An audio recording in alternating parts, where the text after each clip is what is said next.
बिस्मिल्लाहिर्रहमानिर्रहीम, अस्सलामु अलैकुम, गुड मॉर्निंग, वेलकम टू सुबह सवेरे पाकिस्तान। मैं हूं हमजा तारक और मैं हूं आपके साथ सैयदा इकरा बुखारी। अच्छा, बहुत सारे सारिफीन को और जो यूज़ करते हैं व्हाट्सएप, मुझे मिला के हम लोगों को एक परेशानी होती है। ख़ासतौर पर मुझे बहुत बड़ी परेशानी का मसला था।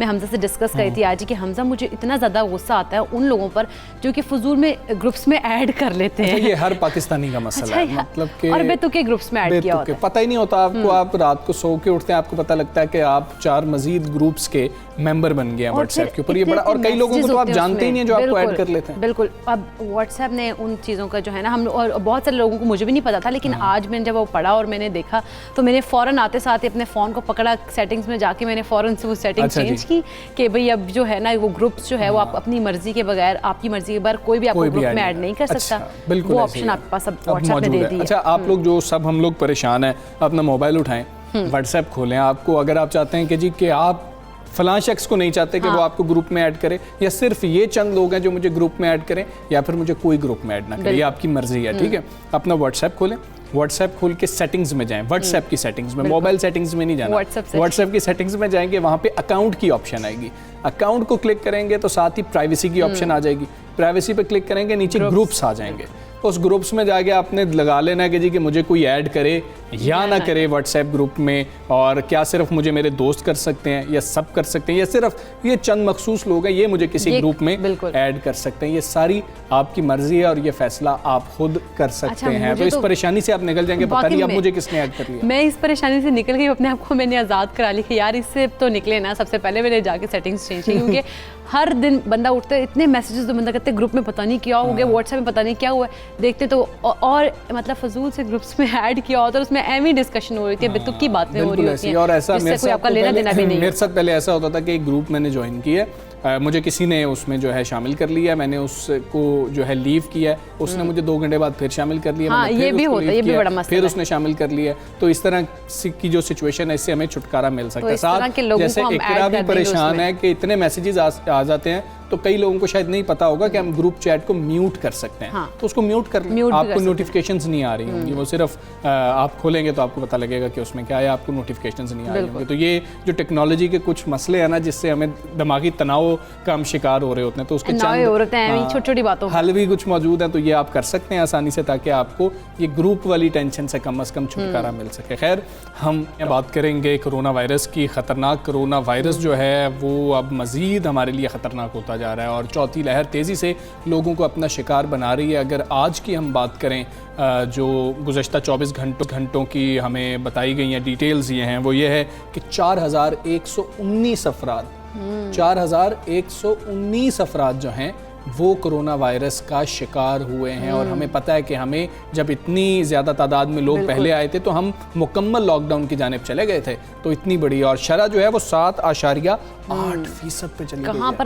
कहाँ पे चले गए थे, और कहाँ से 1 से हम लोग इतना ऊपर जा रहे हैं। ये तो सूरत हाल काफ़ी ज़्यादा ख़राब होती जा रही है। और अस्पतालों की अगर बात करें तो वहाँ पर गुंजाइश भी ख़त्म होती जा रही है। और इस अगर माह जुलाई की अगर बात करें तो पाकिस्तान में कोरोना से हलाकतों का तनासुब अगर देखा जाए तो पूरी दुनिया से ज़्यादा है। आप अंदाज़ा लगा लें। और वफाकी वज़ारत सेहत के मुताबिक जुलाई के दौरान दुनिया भर में कोरोना से जो अमवात की शरह है वो 2.15 से 2.17% तक रही है, जबकि पाकिस्तान में ये शरह 2.30 से 2.37 रही है तकरीबन। बिल्कुल ऐसे ही है, इसी के दरमियान रिकॉर्ड की गई है। अच्छा, उधर अगर हम कराची की सूरत हाल देख लें तो वहाँ पर भी सूरत हाल कुछ हमें अच्छी नज़र नहीं आती। कोरोना के मुस्बत केसेस की जो शरह उसमें इजाफा हो गया मजीद, और 26% पर जो है ना तादाद पहुँच गई, इससे ज़्यादा हो गया तकरीबन।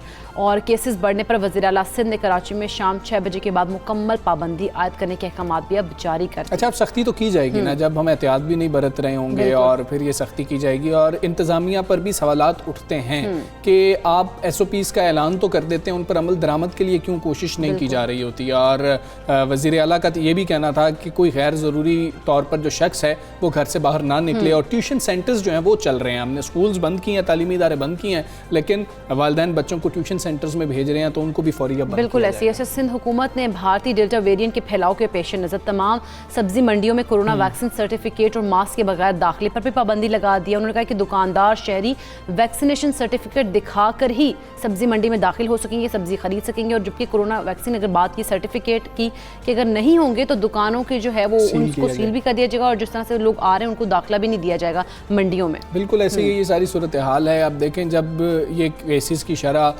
10% से भी नीचे थी कराची के अंदर, ख़ास तौर पे हम बात कर रहे हैं, जिनमें सूरत हाल ख़राब है, तो कराची की ख़ास तौर पर जब हम बात कर रहे होते हैं तो अगर 10% से नीचे थी तब आप ये सख्तियाँ करते हैं, मतलब कि ये सख्तियाँ कि आप चीज़ें चले ना बंद कर रहे होते, आप ये सख्तियाँ कर देते कि अच्छा अब वैक्सीनेशन सर्टिफिकेट के बगैर हम दाखिले की इजाज़त नहीं देंगे, अच्छा अब मास्क के बगैर हम दाखिले की इजाज़त नहीं देंगे। इतना इंतज़ार नहीं शायद करना चाहिए था कि आप इतना इंतज़ार करेंगे 26% से ऊपर चली जाए सूरत हाल। खैर, पार्लिमानी सेक्रेटरी बराए हेल्थ सिंध कासिम सुमरो साहब हमारे साथ मौजूद हैं, उनसे बात करें। सुमरो साहब अस्सलाम वालेकुम, गुड मॉर्निंग। कराची में हम देख रहे हैं कि कोरोना मुस्बत जो शरह है वो 26% से भी ज़ायद हो गई है। डेल्टा वेरिएंट की तो बात की जा रही है कि डेल्टा वेरिएंट के बायस ये ऊपर हो रहा है, लेकिन क्या आप देख रहे हैं कि अमवात की शरह भी ज़्यादा हो चुकी है इस लहर की वजह से?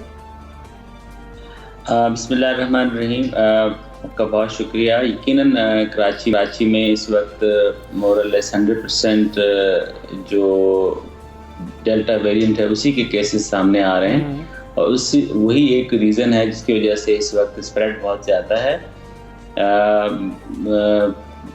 हमारे पास जितने भी इस वक्त हस्पतालों में मोरलेस हर रोज़ की 50 से 60 लोग नए एडमिशन्स आ रहे हैं। अब ज़ाहिर है ये हमारा जो हेल्थ केयर का निज़ाम है वो इतनी ज़्यादा हॉस्पिटलाइजेशन और इतना ज़्यादा स्प्रेड जो है उसको अफोर्ड नहीं कर सकता। ठीक है, तो बिल्कुल मोर्टेलिटी भी ज़ाहिर है जितना ज़्यादा स्प्रेड होगा, जितने ज़्यादा लोग इन्फेक्ट होंगे, जितने ज़्यादा हॉस्पिटलाइजेशन होगी तो मोर्टेलिटी के चांसेस हैं कि बढ़ें। लेकिन हम इस पर बड़ी कोशिश हमारी आपके थ्रू हम बहुत शुक्रगुजार हैं, लेकिन हमारी पहले दिन से ये कोशिश रही है कि हम किसी तरह से लोगों को ये बात पे कन्विंस करें कि आप अपनी सोशल मोबिलिटी को रिड्यूस करें, अपने आप को लो रिस्क पे लेके आएँ और जो इम्पोर्टेंट है आप मास्किंग को जो है वो अपना वार्डरोब का हिस्सा बनाएं। आप अपनी रेगुलर जहाँ भी आपका इंटरेक्शन होता है किसी दूसरे शख्स के साथ होता है तो वहाँ पर आप मास्क यूज़ करें। आप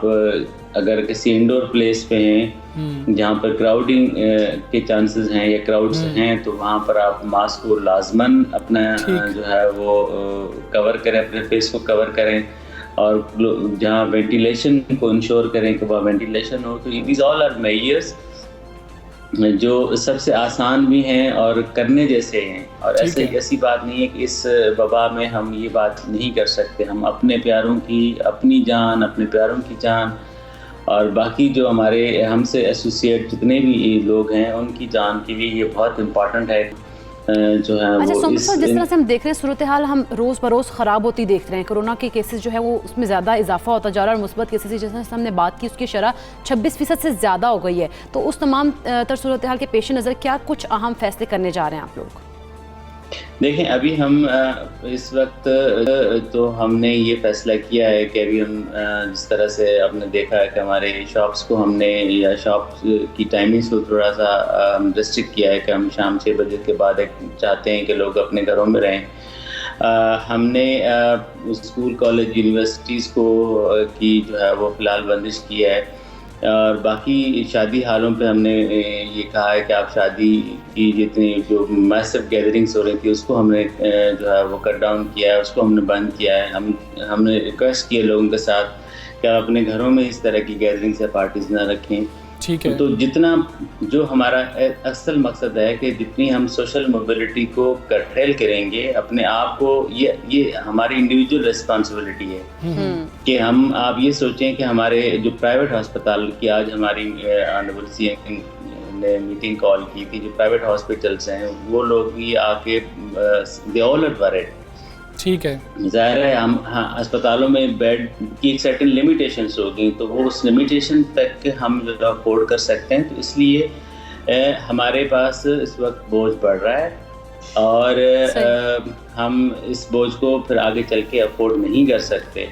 सो देयर इज़ हमारी इस पे कंसेंसस है कि हम जितनी सख्तियाँ गवर्नमेंट करे उससे पहले हम अपने आप को डिसिप्लिन करने, अपने आप के ऊपर थोड़ी सी सख्ती रखें, तो आई बिलीव कि हम इस वबा से जो है उसको कंट्रोल करने में कामयाब होंगे। कासिम सुमरो साहब, आपसे जब हमारी पहले बात हुई थी 20% के करीब जो है मुस्बत केसेस की शरह थी, तो हमने आपसे पूछा था कि लॉकडाउन के हवाले से आप लोग क्या फ़ैसले कर रहे हैं, कोई मज़ीद सख्त फ़ैसले होंगे, तो आपने कहा था कि वो भी तजवीज़ ज़ेर गौर है। अब 26% से ज़ायद केसेस कराची में आ चुके हुए हैं, तो क्या अब लॉकडाउन का फ़ैसला करीब हो सकता है? इस पे कोई बातचीत चल रही है? देखें, हमने अभी हम इस फैसले की तरफ जिस तरह से स्प्रेड बढ़ रहा है, आपने खुद देखा कि रिपोर्ट्स में 26% के करीब हम पहुंचे हैं कराची के अंदर, और जो इनके दूसरा बड़ा शहर हैदराबाद में भी 10% 11% के करीब हम आए। तो अब अगर हम यही रेट हमारे पास अगर इन्फेक्टिविटी का बढ़ता रहा, तो हमारे पास इसके अलावा और कोई हल नहीं है कि हम जो है वो कंप्लीट लॉकडाउन करें, हम कंप्लीट जो है वो शहर के जितनी एक्टिविटीज़ हैं उसको बिल्कुल बंद कर दें। There is no option other than this. लेकिन हम अभी चाहते हैं कि लोग इस पे अपने आप को डिसिप्लिन करें, स्प्रेड को रोकें। हमारे कितने जानने वाले, कितने डॉक्टर्स, कितने हमारा पैरामेडिकल स्टाफ, हमारा नर्सिंग स्टाफ, हमारा जनरल स्टाफ, हमारे जो फ्रंट लाइन वर्कर्स में पुलिस वाले हैं, जो और भी अमलदार हैं, वो सारे के सारे किसी न किसी वजह से इन्फेक्ट हो रहे हैं। ठीक है। तो हम पब्लिक हेल्थ पे कोई की सियासत नहीं करना चाहते, किसी किस्म का मिक्स मैसेज नहीं देना चाहते। हम चाहते हैं कि लोग इसको फॉलो करें, और अगर वो फॉलो नहीं करते तो हमें स्ट्रिक्ट से स्ट्रिक्ट मेजर्स के which is to shut down the whole city, या हम इंटरसिटी, इंट्रा सिटी ट्रांसपोर्ट या जितना मैकेनिज्म है उसको सबको बंद करें, क्योंकि हमें इस साइकिल को तोड़ना है। उस साइकिल को तोड़ने के लिए बेहतर है कि हम उसूल को अपनाएं, अगर नहीं अपनाएंगे तो जिस तरह से आप फैसलों की बात करें, हम देख रहे हैं कि पहले भी बहुत सारे फैसले तो किए गए थे, लेकिन इम्प्लीमेंटेशन होता हमें दिखाई नहीं दिया। जिस तरह से हम केसेस की तादाद में देखते हैं कि इजाफा भी हो गया। अब आप जो फैसले कर रहे हैं उसमें क्या इम्प्लीमेंटेशन में सख्ती करेंगे? कोई अमल दरामद के लिए कोई सख्ती होगी?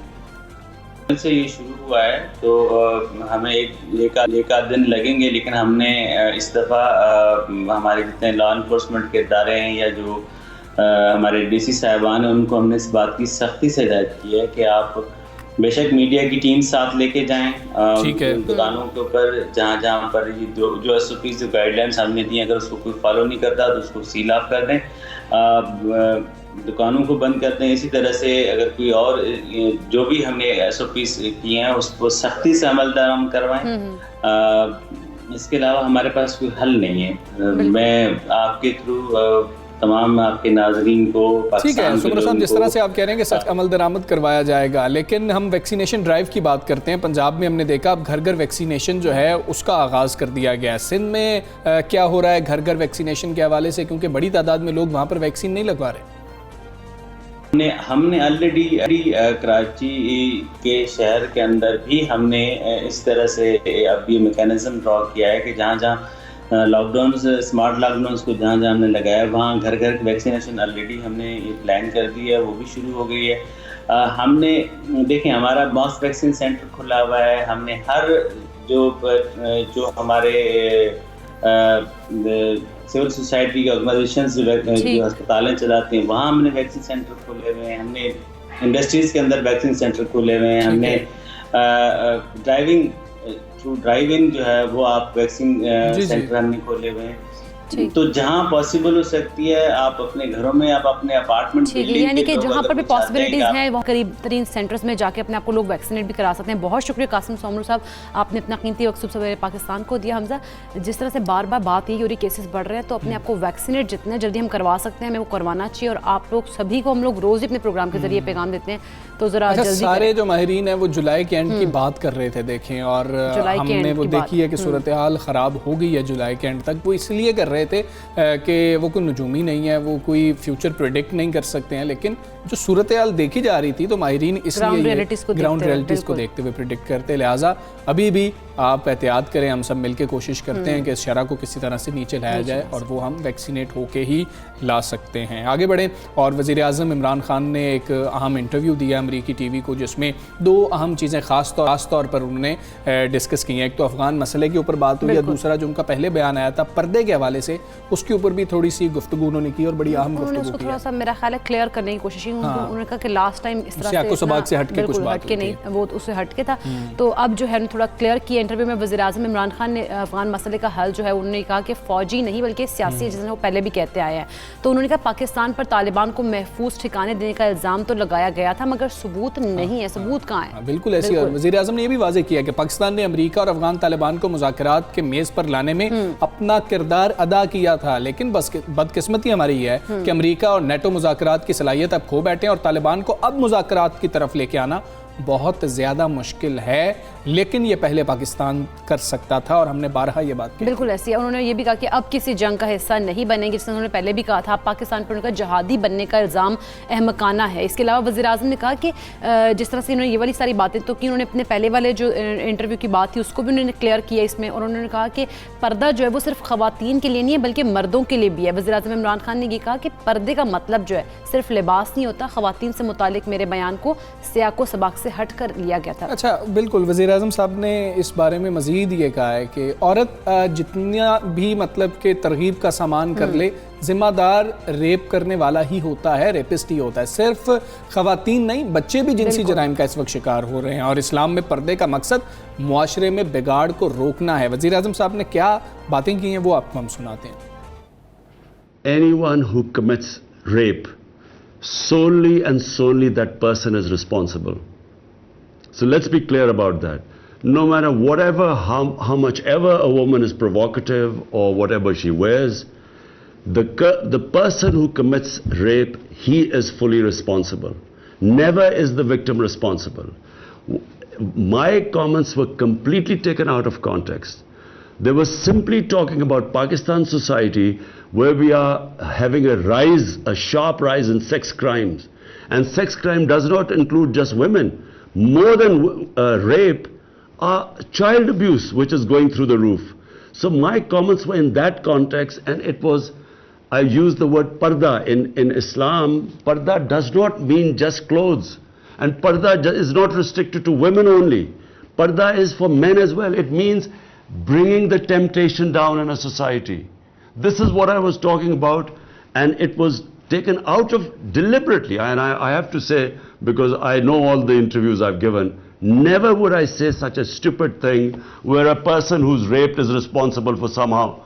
It's always the rapist that is responsible. बिल्कुल, ये वज़ीर आज़म साहब ने बड़ा क्लियर किया है। जो विक्टिम ब्लेमिंग की बात हो रही थी कि वज़ीर आज़म के बयान को सियाको सबाक से हटकर चलाया गया, और फिर विक्टिम ब्लेमिंग की बात हो रही थी कि वज़ीर आज़म विक्टिम ब्लेमिंग कर रहे हैं, तो उन्होंने बड़ा क्लियर किया है कि ये बहुत अहमकाना बात होगी अगर ये कहा जाए कि जी जो विक्टिम है वही उसके लिए रिस्पॉन्सिबल है। मैंने ये गुफ्तगू नहीं की थी। तो उन्होंने इस जो सारी बहस है उसको समेटा है और उसको क्लियर किया है कि जी कि मेरा ये मतलब नहीं था जिस तरह से पेश किया गया। बिल्कुल ऐसी है। खैर, हम आगे बढ़ते हैं। अब हम बात करेंगे स्टेट बैंक ऑफ पाकिस्तान की, जिन्होंने आइंदा 2 माह के लिए कहा है कि शरह सूद 7% पर बरकरार रखेंगे, और ये फैसला किया गया है। गवर्नर स्टेट बैंक रजा बाकी ने कराची में मॉनेटरी पॉलिसी का ऐलान भी किया है। हाँ जी, उन्होंने कहा है कि मुसलसल 5वीं बार पॉलिसी रेट को मुस्तहकम रखा गया, जबकि महंगाई की शरह में 2% कमी रिकॉर्ड की गई है। और गवर्नर स्टेट बैंक ने यह भी कहा है कि कोरोना वबा और लॉकडाउन के दौरान भी मुआशी अशारिये जो हैं वो पाकिस्तान में हमने बेहतर ही देखे हैं। अच्छा, इस सारी सूरत पर हम बात कर लेते हैं। मुआशी उमूर के माहिर आबिद कयूम सुलहरी साहब हमारे साथ मौजूद हैं। अस्सलाम, गुड मॉर्निंग सुलहरी साहब। क्या 7% शरह सूद बरकरार रखने से कारोबारी तबका मुतमईन है, और क्या हुकूमत के लिए इस वक्त शरह सूद में मजीद कमी करना मुमकिन है? देखिए, शरह सूद जो है वो पहले से मनफी में है। मनफी का मतलब ये है कि जब आपकी इन्फ्लेशन से कम होती है शरह सूद, तो वो नेगेटिव गिनी जाती है। तो शरह सूद जो है वो ऑलरेडी नेगेटिव में है। मेरा नहीं ख्याल कि इस वक्त इससे कम जो है वो की जा सकती है, और कारोबारी तबके को एक जो सर्टेनिटी है वो देने की कोशिश कर रहे हैं स्टेट बैंक। पिछली दफ़ा भी आपको याद होगा कि तकरीबन 4 महीने पहले जब रेट को मेंटेन किया गया था, तो गवर्नर स्टेट बैंक ने कहा था कि अगले नियर टर्म फ्यूचर के लिए इसको मेंटेन रखा जाएगा ताकि लोगों को अपनी प्लानिंग जो है वो करने में आसानी हो। और कल भी उन्होंने इस बात को दोहराया कि अगर शरह सूद में कोई चेंज हुई तो वो एक ड्रास्टिक चेंज नहीं होगी, जैसे कि पिछले साल में देखा गया था कि एकदम से उसको कम या ज़्यादा किया गया था। तो इसको ग्रेजुअली ऊपर लेके जाया जाएगा अगर ज़रूरत पड़ी। लेकिन फ़िलहाल चौथी वेव के कॉन्टेक्स्ट में और पाकिस्तान के जो बफर हैं इस वक्त फॉरेन एक्सचेंज रिजर्व्स के, मेरा नहीं ख्याल कि शरह सूद जो है वो अगले 2 माह भी चेंज हो। अच्छा ठीक है, आपको चेंज होती हुई नज़र नहीं आ रही, लेकिन गवर्नर स्टेट बैंक ये भी कह रहे थे कि हमारे मुआशी हालात अब बेहतर हो रहे हैं और हमने कोविड की सूरत हाल के बावजूद जो है मुआशी इस्तेहकाम की जानिब हम बढ़ते रहे और महंगाई भी आहिस्ता आहिस्ता कम होगी। क्या आप इन तमाम बातों से इत्तेफाक करते हैं और आपको भी ये उम्मीद है कि महंगाई आहिस्ता आहिस्ता कम होगी? देखिए, जहाँ तक तो एनर्जी लेड इन्फ्लेशन का सवाल है, पेट्रोलियम प्राइसेस वो तो कम होनी चाहिए, क्योंकि इस वक्त सऊदी अरब और यूएई का जो एक डेडलॉक था तेल की प्रोडक्शन बढ़ाने पे वो ख़त्म हो गया। ओपेक कंट्रीज जो है उन्होंने तेल की पैदावार बढ़ाने पे इन प्रिंसिपल एग्री कर दिया। तो जब उसकी प्रोडक्शन बढ़ेगी तो ये जो कीमतें इस वक्त $74 पर बैरल हैं, ये कम से कम ऊपर नहीं जाएंगी। ये शायद $2-4 नीचे आए, उससे थोड़ा सा रिलीफ जो है वो मिलता हुआ नज़र आ रहा है। जब स्टेट बैंक अपने मुआशी इशारियों की बात करता है तो स्टेट बैंक के पास 2 चीज़ें हैं जिस पे वो फोकस कर रहा होता है। एक फॉरेन एक्सचेंज रिजर्व, जो कि इस वक्त पाकिस्तान एक कंफर्टेबल लेवल पे बैठा है $25 बिलियन के लगभग रिजर्व्स के साथ, और दूसरा करंट अकाउंट डेफिसिट जो कि पहले 10 जी सही। अच्छा सुलेरी साहब, जिस तरह से हम बात कर रहे हैं और इस साल महंगाई की अगर हम बात करें तो काबू पाने के लिए क्या शरह सूद में भी इजाफा नहीं करना पड़ सकता? देखिए, शरह सूद में इजाफा उस वक्त किया जाता है महंगाई पे काबू पाने के लिए जब लोगों की कुव्वत खरीद जो है वो बहुत बढ़ जाए, पैसा बहुत ज़्यादा हो मार्केट में, डिमांड बढ़ रही हो और कमोडिटीज़ कम हो। यानी अगर अचानक से सबकी तनख्वाहें डबल कर दी जाएं तो आप देखेंगे कि लोगों की कुव्वत खरीद बढ़ जाएगी और वहाँ पे जो सप्लाई है वो कम हो जाएगी। तो पाकिस्तान में महंगाई जो है वो कुव्वत खरीद बढ़ने से नहीं, वो तो आपके जो प्रोडक्शन फैक्टर्स हैं, स्पेशली एनर्जी जो है, एनर्जी के महंगा होने की वजह से है। तो उस तरह की महंगाई को आइडियली आप इन्फ्लेशन के जरिए कंट्रोल नहीं कर सकते। इन्फ्लेशन से आप ये ज़रूर कर सकते हैं कि डिमांड को कर्टेल कर सकते हैं कि अगर कोई चीज़ बहुत महंगी हो जाएगी तो लोग उसे खरीदना बंद कर देंगे। शरह सूद जो है अगर ज़्यादा बढ़ा दी जाएगी तो शायद उससे डिमांड थोड़ी कर्टेल हो जाए, लेकिन मौजूदा महंगाई जो है ये चूँकि इसकी डिमांड लेड इन्फ्लेशन नहीं है, ये कास्ट पुश इन्फ्लेशन है। ये ठीक है आबिद सुलेरी साहब, बहुत शुक्रिया आपका। पाकिस्तान से आप बात कर रहे थे, उनकी गुफ्तगू आपने मुलाहिजा की। हम यहाँ पर ब्रेक लेंगे, ब्रेक के बाद वापस आएंगे। Stay with us.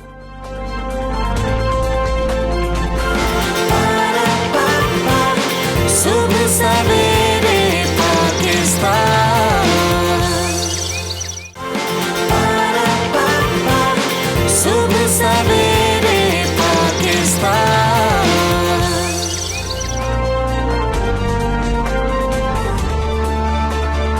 Welcome back to सुबह सवेरे पाकिस्तान। मैं बॉक्सर और फाइटर हूँ। अच्छा, ये अल्फाज मेरे नहीं है, आगे तो मुझे बोलने दो। ये अल्फाज जो है गाशर बर्मा 2 की चोटी सर करने वाली बहादुर कोहपेमा नायला कियानी के हैं। आप ये जानकर हैरान रह जाएंगे कि 8035 मीटर की बुलंदी पर जाने से चंद माह कबल ही नायला कियानी ने अपने दूसरे जो उनका बच्चा है उन्होंने उसकी बर्थ उनकी हुई और उसके बाद वो अपने मिशन की राह में -15 डिग्री की ठंड और नासाजगार मौसमी हालात को भी खातिर में नहीं लाई। अच्छा, इतनी बहादुर। बिल्कुल ऐसे ही है। वो ना सिर्फ अब मतलब कि ये गाशर बुरम 2 को फतह करने वाली पहली पाकिस्तानी खातून कोपैमा है, बल्कि वो ऐसी कोपैमा भी हैं जिन्होंने अपनी पहली मुहिम में ही 8000 मीटर की चोटी जो है वो सर कर ली है। देख लें, ज़बरदस्त। नायला जो है उनका ताल्लुक रावलपिंडी शहर के इलाके गुजर खान के कदामत पसंद ख़ानदान से है। उन्हें बचपन से ही मुहिम जोई का शौक था और ज़माना तालिब इल्मी, और अब भी वो बॉक्सिंग भी करती हैं। अच्छा, उन्होंने दुबई में भी क़याम के दौरान जो है रॉक क्लाइंबिंग और आइस स्केटिंग जो है वो शुरू की थी। तो नायला हमारे साथ ही मौजूद हैं, उनको पहले मुबारक देते हैं। बहुत शुक्रिया, अस्सलाम वालेकुम, बहुत मुबारक हो आपको ये मार्का सर करने पर और कोपैमाई का शौक़। हमें सबसे पहले तो आप बताएं कि आपको कैसे पैदा हुआ और कितने जतन किए हैं आपने इस शौक़ के लिए। आप बॉक्सर हैं, आप फाइटर हैं, जिस तरह इकरा बता रही हैं।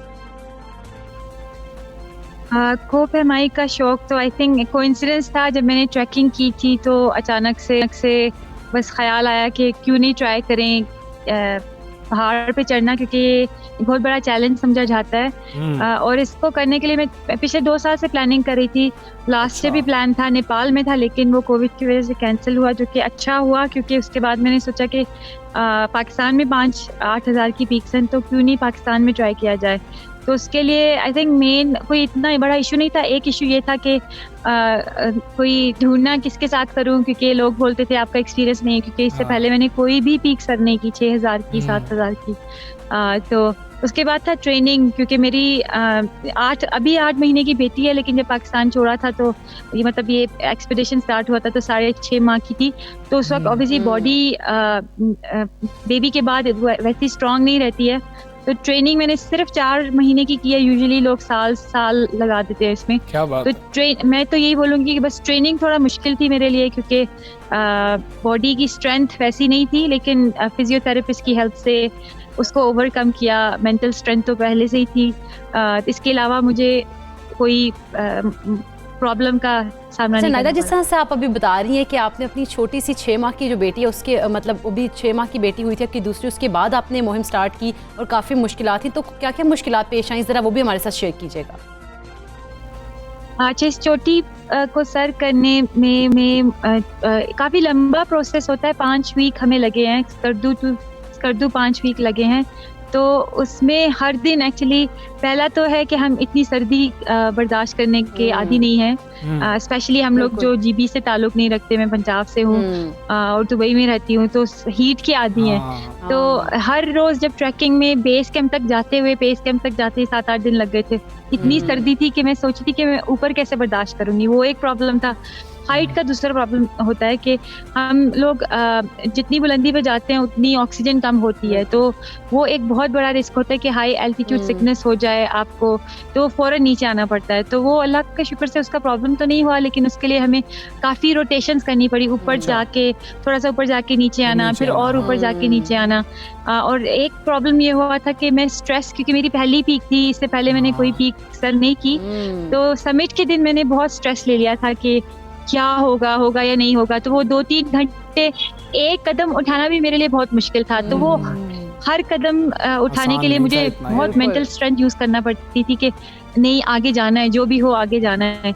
तो उसके अलावा अल्हम्दुलिल्लाह कोई मसला नहीं, कोई हमें माइनर इंजरी भी नहीं आई। आपने काफ़ी मसले गिना दिए और फिर आप कह रही हैं उसके अलावा कोई मसला नहीं हुआ, काफ़ी ज़्यादा मुश्किल था ये। अच्छा, मुस्तकबिल का बताएं, फ्यूचर में क्या प्लान्स हैं, कौन कौन सी चोटियाँ जो हैं उनको सर करना है, ख्वाहिश है कि अब मैंने उधर जाना है, और क्या स्पॉन्सर्स मिल जाते हैं आपको, ये बताइएगा, क्योंकि कुछ ये भी शिकायत हो रही होती है कि स्पॉन्सर्स उस तरह से नहीं मिलते हैं। तो ये वाला एक्चुअली एक्सपेडिशन 90% मैंने खुद ही मतलब सेल्फ स्पॉन्सर था।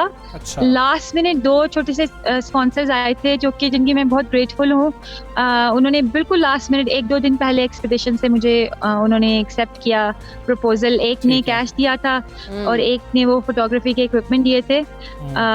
लेकिन मतलब 90% ये मैंने खुद इसको फाइनेंस किया था। फ्यूचर में प्लान ऑफ कोर्स माउंटेनियरिंग को बोलते हैं, एक दफा आप स्टार्ट करें तो रुकना मुश्किल होता है। तो फिलहाल मेरे प्लान है, लेकिन ये भी सोचा नहीं है। नेक्स्ट ईयर इंशाल्लाह करूंगी, पाकिस्तान में ही करूंगी, क्योंकि नेपाल में भी मतलब 2 कंट्रीज हैं, पाकिस्तान नेपाल मेन, जिनमें माउंटेनियरिंग होती है। नेपाल में बहुत इजी है और मुझे चैलेंज पसंद है और अपने मुल्क में करना है, अपने मुल्क का नाम रोशन करना है। तो इंशाल्लाह ईयर का प्लान है पाकिस्तान में। चलें, इंशाल्लाह आपके जो प्लान्स हैं वो कामयाब हो। लेकिन नाइला, जिस तरह से आपको तो स्पॉन्सर मिल गया, आप क्या समझते हैं पाकिस्तान में कोह पेमाओं को क्या क्या सहूलियात मुयस्सर हैं, और इस हवाले से अभी गवर्नमेंट को क्या क्या इकदाम करने हैं? अच्छा, ये बहुत अच्छा क्वेश्चन है, क्योंकि पाकिस्तान में मैं बोलूँगी मेरे पॉइंट ऑफ व्यू से बिल्कुल नहीं है कोई सहूलियात कोह पेमाओं को। और एक और एक्चुअली मेन चीज़ है, कोह पेमाओं के साथ कुछ तो स्पॉन्सर्ड होते हैं, कुछ खुद से स्पॉन्सर करते हैं, लेकिन जो एक मेन वो जो रिसोर्स होता है वो होते हैं हाई एल्टीट्यूड पोर्टर्स। वो बेसिकली क्लाइंबर्स ही होते हैं, लेकिन वो बाकी क्लाइंबर्स जो कि शौकिया करते हैं काम, उनकी हेल्प करते हैं। तो उनको कोई भी सहूलियात नहीं है उनका। आई थिंक हुकूमत को बहुत इस पे काम करना पड़ेगा। इंश्योरेंस जो हमारे हाई एल्टीट्यूड पोर्टर्स हैं, जो हमारे पोर्टर्स हैं, उनकी इंश्योरेंस है ही नहीं नेपाल को के साथ। जब हम उसका मुकाबला करें तो नेपाल में थाउजेंड्स ऑफ डॉलर्स, अगर अल्लाह ना करे कोई इंजरी हो जाए या कोई सीरियस इशू हो जाए तो थाउजेंड्स ऑफ डॉलर्स मिलते हैं। पाकिस्तान में सिर्फ 2 लाख मिलते हैं फैमिली को, जो कि बिल्कुल इनफ नहीं है। तो उस पर काम करना है। ट्रेनिंग हमारे जो जब फॉरेनर्स आते हैं यहाँ पे क्लाइंबिंग करने के लिए, तो यूजुअली नेपाल में क्या होता है, वहाँ पे रोप फिक्सिंग की टीम्स होती हैं, यहाँ पे कुछ भी नहीं है। तो यहाँ पे हुकूमत को चाहिए कि वो अरेंज करें हाई एल्टीट्यूड पोर्टर्स की ट्रेनिंग, ताकि, क्योंकि जब मैंने ये पीक सर की है तो बहुत एम्बैरेसिंग था, कुछ भी ऑर्गेनाइज नहीं था, कोई स्ट्रक्चर नहीं था, हर कोई सोच रहा था, एक दूसरे को देख रहा था। मतलब हमारी टीम ने अली रजा सतपारा ने और सरबाज ने रोप फिक्सिंग टीम लीड की, लेकिन शुरू में कुछ ऐसा हर कोई एक दूसरे को देख रहा था कि कौन करेगा। तो इस तरह के बहुत से छोटे छोटे काम हैं जो कि हुकूमत की हेल्प चाहिए। और इसके अलावा जो को-पहमा हैं उनको स्पॉन्सर, क्योंकि ये बहुत एक्सपेंसिव एक शौक है, स्पॉन्सरशिप की फैसिलिटेशन। बिल्कुल ठीक है नाइला, अब हमें आप ये भी बताएं कि जो ख़वातीन को पैमाई का शौक रखती हैं उनको आप क्या मैसेज देना चाहेंगी, क्या पैगाम देंगे? मैं उनको ये पैगाम दूंगी कि अगर आपको कुछ करना है तो ये सोचें कि कैसे होगा, ये नहीं सोचें कि क्या क्या चीज़ बीच में रुकावट आ सकती है। क्योंकि अगर मैं अपनी एग्जांपल दूं तो मेरी बहुत सी ऐसी चीज़ें थी जो कि रोक सकती थी मुझे इस मिशन को करने में। सबसे पहला कि मेरा एक्सपीरियंस नहीं है, लेकिन उसके लिए मुझे पता था कि मेरे में इतनी स्किल है कि जब मुझे कोई इंस्ट्रक्शन देगा तो मैं 100% उसको फॉलो करूँगी। दूसरा ये था कि मेरी जैसे मैंने बताया मिशन स्टार्ट करते वक्त मेरी 6.5 माह की बेटी थी, तो उसमें 2 इशू थे। एक तो फिजिकल मेरी स्ट्रेंथ, यूजुअली ये कहा जाता है कि 1-2 साल लगते हैं औरत को अपनी स्ट्रेंथ वापस लाने में, लेकिन मैंने उस पर काम किया। मैंने 4 महीने, जो कि इनफ नहीं थे अगेन, उसमें मैंने ट्रेनिंग की, अपने आप को ट्रेन किया, फिटनेस पे काम किया और इस हद तक अपने आप को मजबूत बनाया कि चोटी जो कि इम्पॉसिबल समझा जाता है वो नॉर्मल बनने के लिए भी वो सर की। तीसरा ये था कि इतनी छोटी बच्ची को छोड़ के जाना मेरे लिए मुश्किल था, लेकिन मेरा रीजंस थे कि छोटी है तो उसको याद नहीं रहेगा, अगर बच्चे बड़े हो जाते हैं तो फिर माँ के लिए भी मुश्किल होता है बच्चों को छोड़ के जाना। ठीक है नाइला, बहुत शुक्रिया आपका, पाकिस्तान का आप हिस्सा बनी और गुड लक आपको फ्यूचर के लिए। और आप बड़ी बहादुर हैं वाकई, बहुत बहादुर और बाकी फाइटर हैं आप, ये बात बिल्कुल दुरुस्त है। अच्छा, एक जानिब ये खबर, दूसरी जानिब दुनिया की सबसे बुलंद तरीन चोटी माउंट एवरेस्ट सर करने वाले कम उम्र तरीन पाकिस्तानी कोपैमा शेरोज काशिफ ने दुनिया की दूसरी बुलंद तरीन चोटी K2 भी सर कर ली। अच्छा, इसके बाद पता है क्या हुआ, वो ये हुआ है कि वो K2 सर करने वाले भी सबसे कम उम्र पाकिस्तानी कोपैमा बन गए हैं। क्या बात है, वर्ल्ड रिकॉर्ड। आप देखें ना, रिकॉर्ड्स पे रिकॉर्ड्स बना रहा है शेरोज। तो शेरोज जो है वो वैसे 11 साल की उम्र से उसने ये पहाड़ों को सर करने का शौक वैसे रखते थे। उन्होंने शुरू किया अपना काम, उनके वालिद जो हैं उनके मुताबिक शेरोज को पहाड़ों पर जाने का बहुत ज़्यादा शौक था और उनके साथ वो हमेशा मतलब जिद भी करते थे कि मैंने जाना है। जब वो ऑफिस ट्रिप पे गए थे ना उनके वाले साहब, तब वो गए और उसी दौरान शेरोज ने पहली बार किसी पहाड़ पर जाने की ख्वाहिश की थी और जिसे गाइड के साथ भेजकर पूरा भी किया गया था। शेरोज ने 1 साल में 2 मुख्तलिफ और दुनिया की बुलंद तरीन चोटियां सर करके भी एक मुनफरिद जो है रिकॉर्ड कायम कर दिया। और ये 1 साल तो हम कह रहे हैं, लेकिन ये बनते 3 महीने हैं। 3 महीने के अंदर मई में जब इन्होंने माउंट एवरेस्ट सर की थी और ये सबसे कम उम्र तरीन कोपैमा बन गए थे, तो सुबह पाकिस्तान का हिस्सा बने थे। और उसमें उन्होंने किस ख्वाहिश का इजहार किया था, क्या गुफ्तगू की थी शेरोज ने, वो हम आपको सुनाते हैं। दुनिया में 14,000 मीटर की चोटियां, जो कि अली सतपारा का भी ख्वाब था, तो इंशाल्लाह उस ख्वाब को लेके आगे जाएंगे। आज से जब मैं 13 साल का था, मैंने अपनी ज़िंदगी के फर्स्ट इंटरव्यू मैंने दिया था। उसमें मैंने कहा था K2 और माउंट एवरेस्ट मैंने करना ही करना है। तो माउंट एवरेस्ट हो गया, K2 रह गया। माउंट एवरेस्ट हो गया, K2 रह गया, लेकिन अब K2 भी हो गया। अब जब शेरोज वापस आएंगे हम उनसे भी गुफ्तगू करेंगे और मतलब दोबारा से इनवाइट करेंगे हमने प्रोग्राम में उन्हें और उनसे बात करेंगे कि कमाल बात है। बिल्कुल, कैसे इतना ज़्यादा जल्दी और इतनी छोटी सी 2 मंथ्स मेरा हाल है हमजा, मई से अब जुलाई। पाकिस्तान में कितना टैलेंट मौजूद है, ये तो अब हमें नज़र भी आता जा रहा है। बस इनकी सरपरस्ती की हमें ज़रूरत है और कई ऐसे बच्चे हैं जो जाना चाहते हैं, नौजवान हैं जो जाना चाहते हैं, लेकिन इसमें बहुत ज़्यादा मसला स्पॉन्सर्स का भी उनको स्पॉन्सर का भी है, हाँ, वो उनके पास सहूलियात नहीं होती हैं, उसके अलावा ट्रेनर्स नहीं होते इस तरह से।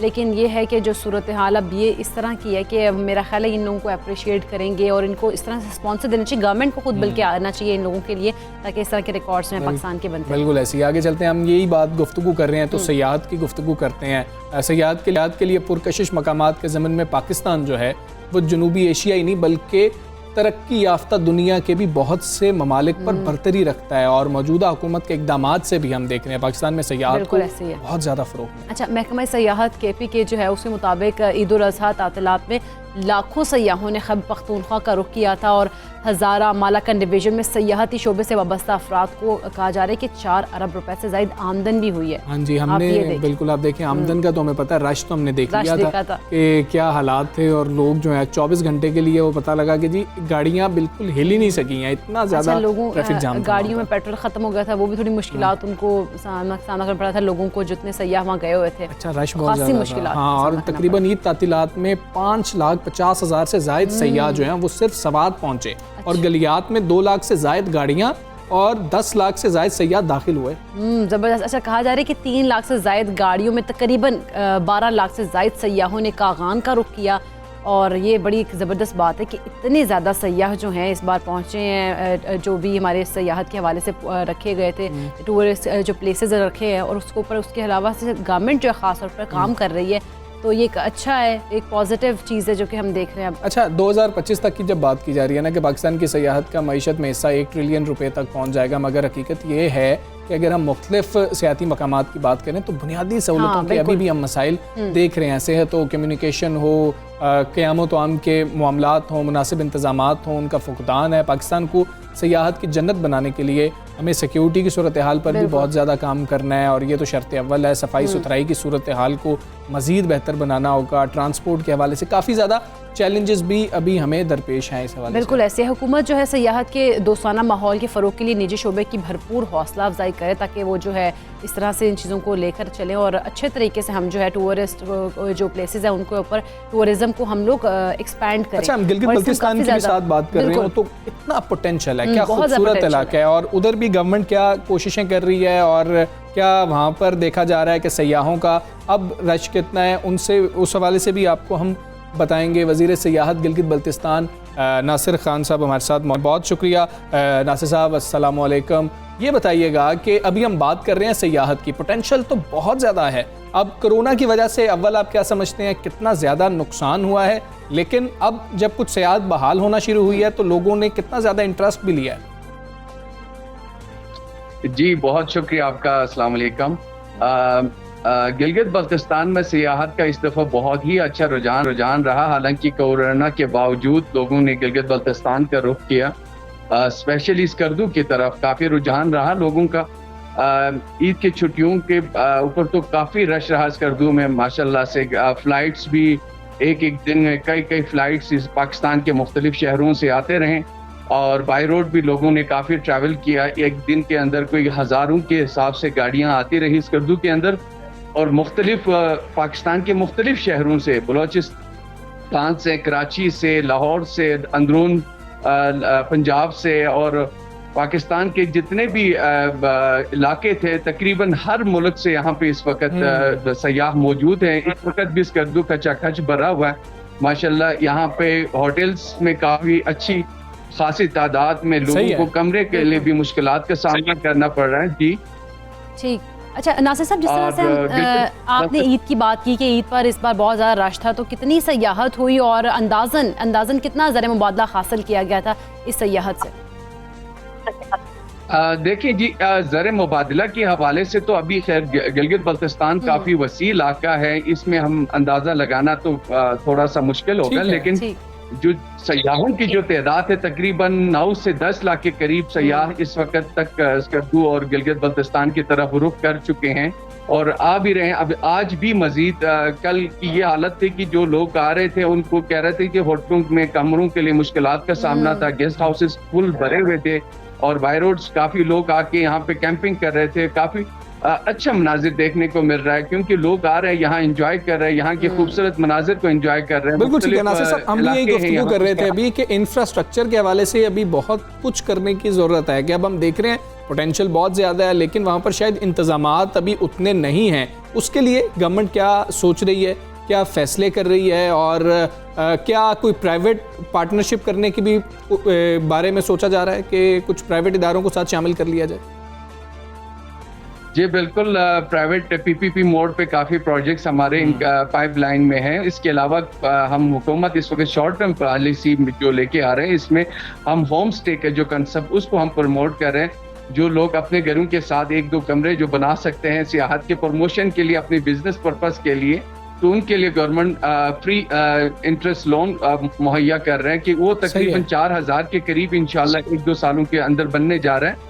और सड़कों की जो हालत थी यहाँ पे काफ़ी ख़राब थे पहले, तो उनके ऊपर काफ़ी ध्यान दिया जा रहा है सिटीज़ के अंदर और वैली डेस्टिनेशन रोड्स के ऊपर, क्योंकि बहुत सारे इलाके ऐसे भी हैं अभी तक गिलगित बल्तिस्तान में जो सयाहों की नज़रों से ओझल है, जो लोगों की नज़रों से ओझल है। हम चाह रहे हैं कि ऐसे मकामात ग्योसाई जैसे बहुत सारे ऐसे इलाके हैं, अभी भी है हमारे पास ऐसे खूबसूरत झील अभी तक लोगों ने देखा नहीं है, हम उन जगहों को लोगों की नज़रों तक लाना चाह रहे हैं। बिल्कुल ऐसे ही है, जिस तरह से आपने बात की, हम उम्मीद कर रहे हैं कि अगर आगे जो है इंफ्रास्ट्रक्चर बेहतर हो और वहाँ पर सयाहत को ज़्यादा फ़रोग मिले। बहुत शुक्रिया नासिर साहब, आपने अपना सवेरे पाकिस्तान को दिया। और इस सारे मामले पर हम बात कर लेते हैं वज़ीर आला खैबर पख्तूनख्वा के मुआविन खुसूसी इत्तलात कामरान बंगिर साहब भी हमारे साथ मौजूद हैं। अस्सलाम वालेकुम, गुड मॉर्निंग।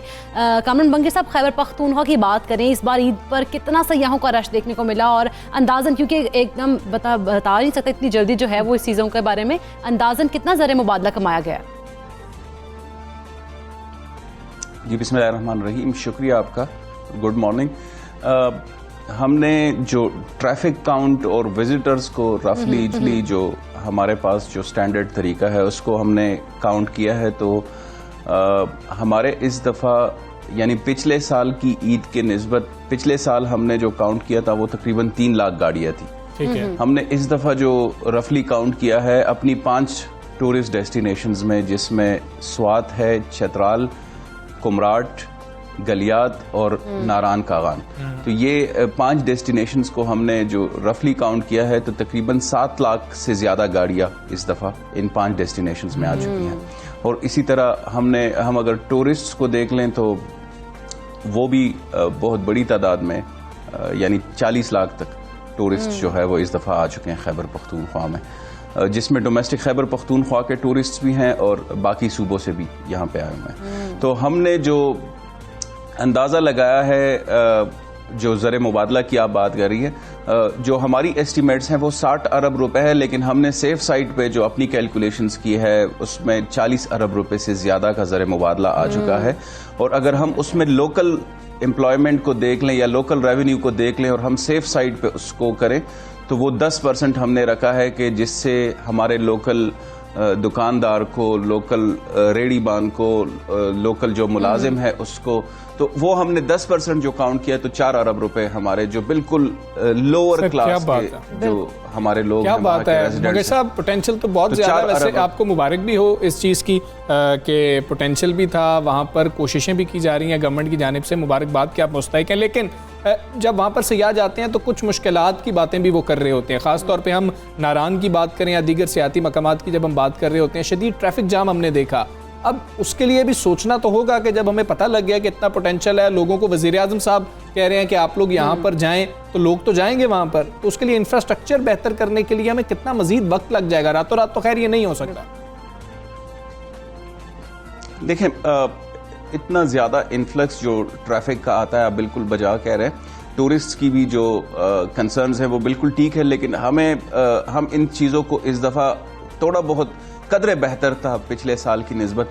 हमने ट्रैफिक मैनेजमेंट का पूरा प्लान बनाया था। आपको इल्म होगा कि टूरिस्ट पुलिस हमने इस दफ़ा इंडक्ट की हुई थी बहुत बड़ी तादाद में, उन्होंने देखा है। हमें भी एज अ गवर्नमेंट या वहाँ के जो रेजिडेंट्स हैं उनको भी कुछ इश्यूज़ हैं, जैसे कि अगर आप लिटरिंग को देख लें तो टूरिस्ट प्लेसेस में लिटरिंग का बहुत ज़्यादा इस दफ़ा हमें एक इशू यानी क्लीनलीनेस का आ रहा था, तो ये भी एक है। लेकिन हम इन सारी चीज़ों को देख रहे हैं। Of course with the passage of time, जैसे अभी नासिर साहब ने भी बात की, इंफ्रास्ट्रक्चर के ऊपर हमने बहुत ज़्यादा काम किया। वज़ीर आज़म साहब का ये विज़न है, वज़ीर आला महमूद ख़ान ने ख़ुद इसको लीड किया। हमने बहुत बड़े रोड्स बनाए, बहुत बड़े जो नए ट्रैवल डेस्टिनेशंस हमने एक्सप्लोर किए हैं, वहाँ पे लोगों का बहुत बड़ा रुझान है। तकरीबन 7 या 8 मज़ीद हमने ट्रैवल डेस्टिनेशंस देखी हुई हैं टूरिस्ट के लिए, वो हम उनका इंफ्रास्ट्रक्चर बढ़ा रहे हैं। तो ये तो आप ठीक कह रहे हैं, ट्रैफिक का तो बहुत बड़ा इशू रहा है, उसमें आप बिल्कुल ठीक कह रहे हैं। ट्रैफिक पुलिस या ट्रैफिक मैनेजमेंट का हमारा प्लान भी, साथ ही साथ हम बारहा रिक्वेस्ट करते हैं, क्योंकि हमारे मेहमान हैं जो टूरिस्ट आते हैं, तो हम उनसे भी कहते हैं कि वो भी ट्रैफिक की और उनकी जो है जरा नजर रखें, यानी ख्याल रखें कि गलत क्रॉसिंग ना हो या गलत पार्किंग ना हो। ये सारे इश्यूज हमें सामने आते हैं। अच्छा कमरान बंगी साहब, जिस तरह बात कर रहे हैं सयाहत की कि जो सयाह हैं वो बड़ी तादाद में इन मकामात पर पहुँचे हैं, तो जब इतनी ज़्यादा तादाद में हम देखते हैं सयाह पहुँचते हैं सयाहती मकामात पर, तो वहाँ पर SOPs का भी बड़ा ज़्यादा ख्याल रखना हो, क्योंकि कोविड की सूरत हाल अब बढ़ती ही जा रही है, ज़्यादा होती जा रही है, ख़राब होती जा रही है। तो ऐसे में SOPs को किस तरह से आप लोग कर रहे हैं कि SOPs के ऊपर इंश्योर करें, अमल दरामद कराने के लिए क्या किया जा रहा है? देखिए, एक तो हमारे 3 जो बड़े महकमे हैं उन्होंने इस दफ़ा जिम्मेदारी उठाई थी। उसमें लीड किया था टूरिज़्म डिपार्टमेंट ने, उसके साथ डिस्ट्रिक्ट एडमिनिस्ट्रेशन थी और साथ ही साथ लोकल गवर्नमेंट डिपार्टमेंट। इन सब की छुट्टियां मनसूख कर दी गई। बिल्कुल ठीक है, छुट्टियां मनसूख की गई। कामरान बंगी साहब, बहुत शुक्रिया आपका। सबसे पहले आप बात कर रहे थे, हमें यहाँ पर ब्रेक लेनी है, ब्रेक के बाद वापस आएंगे। Stay with us.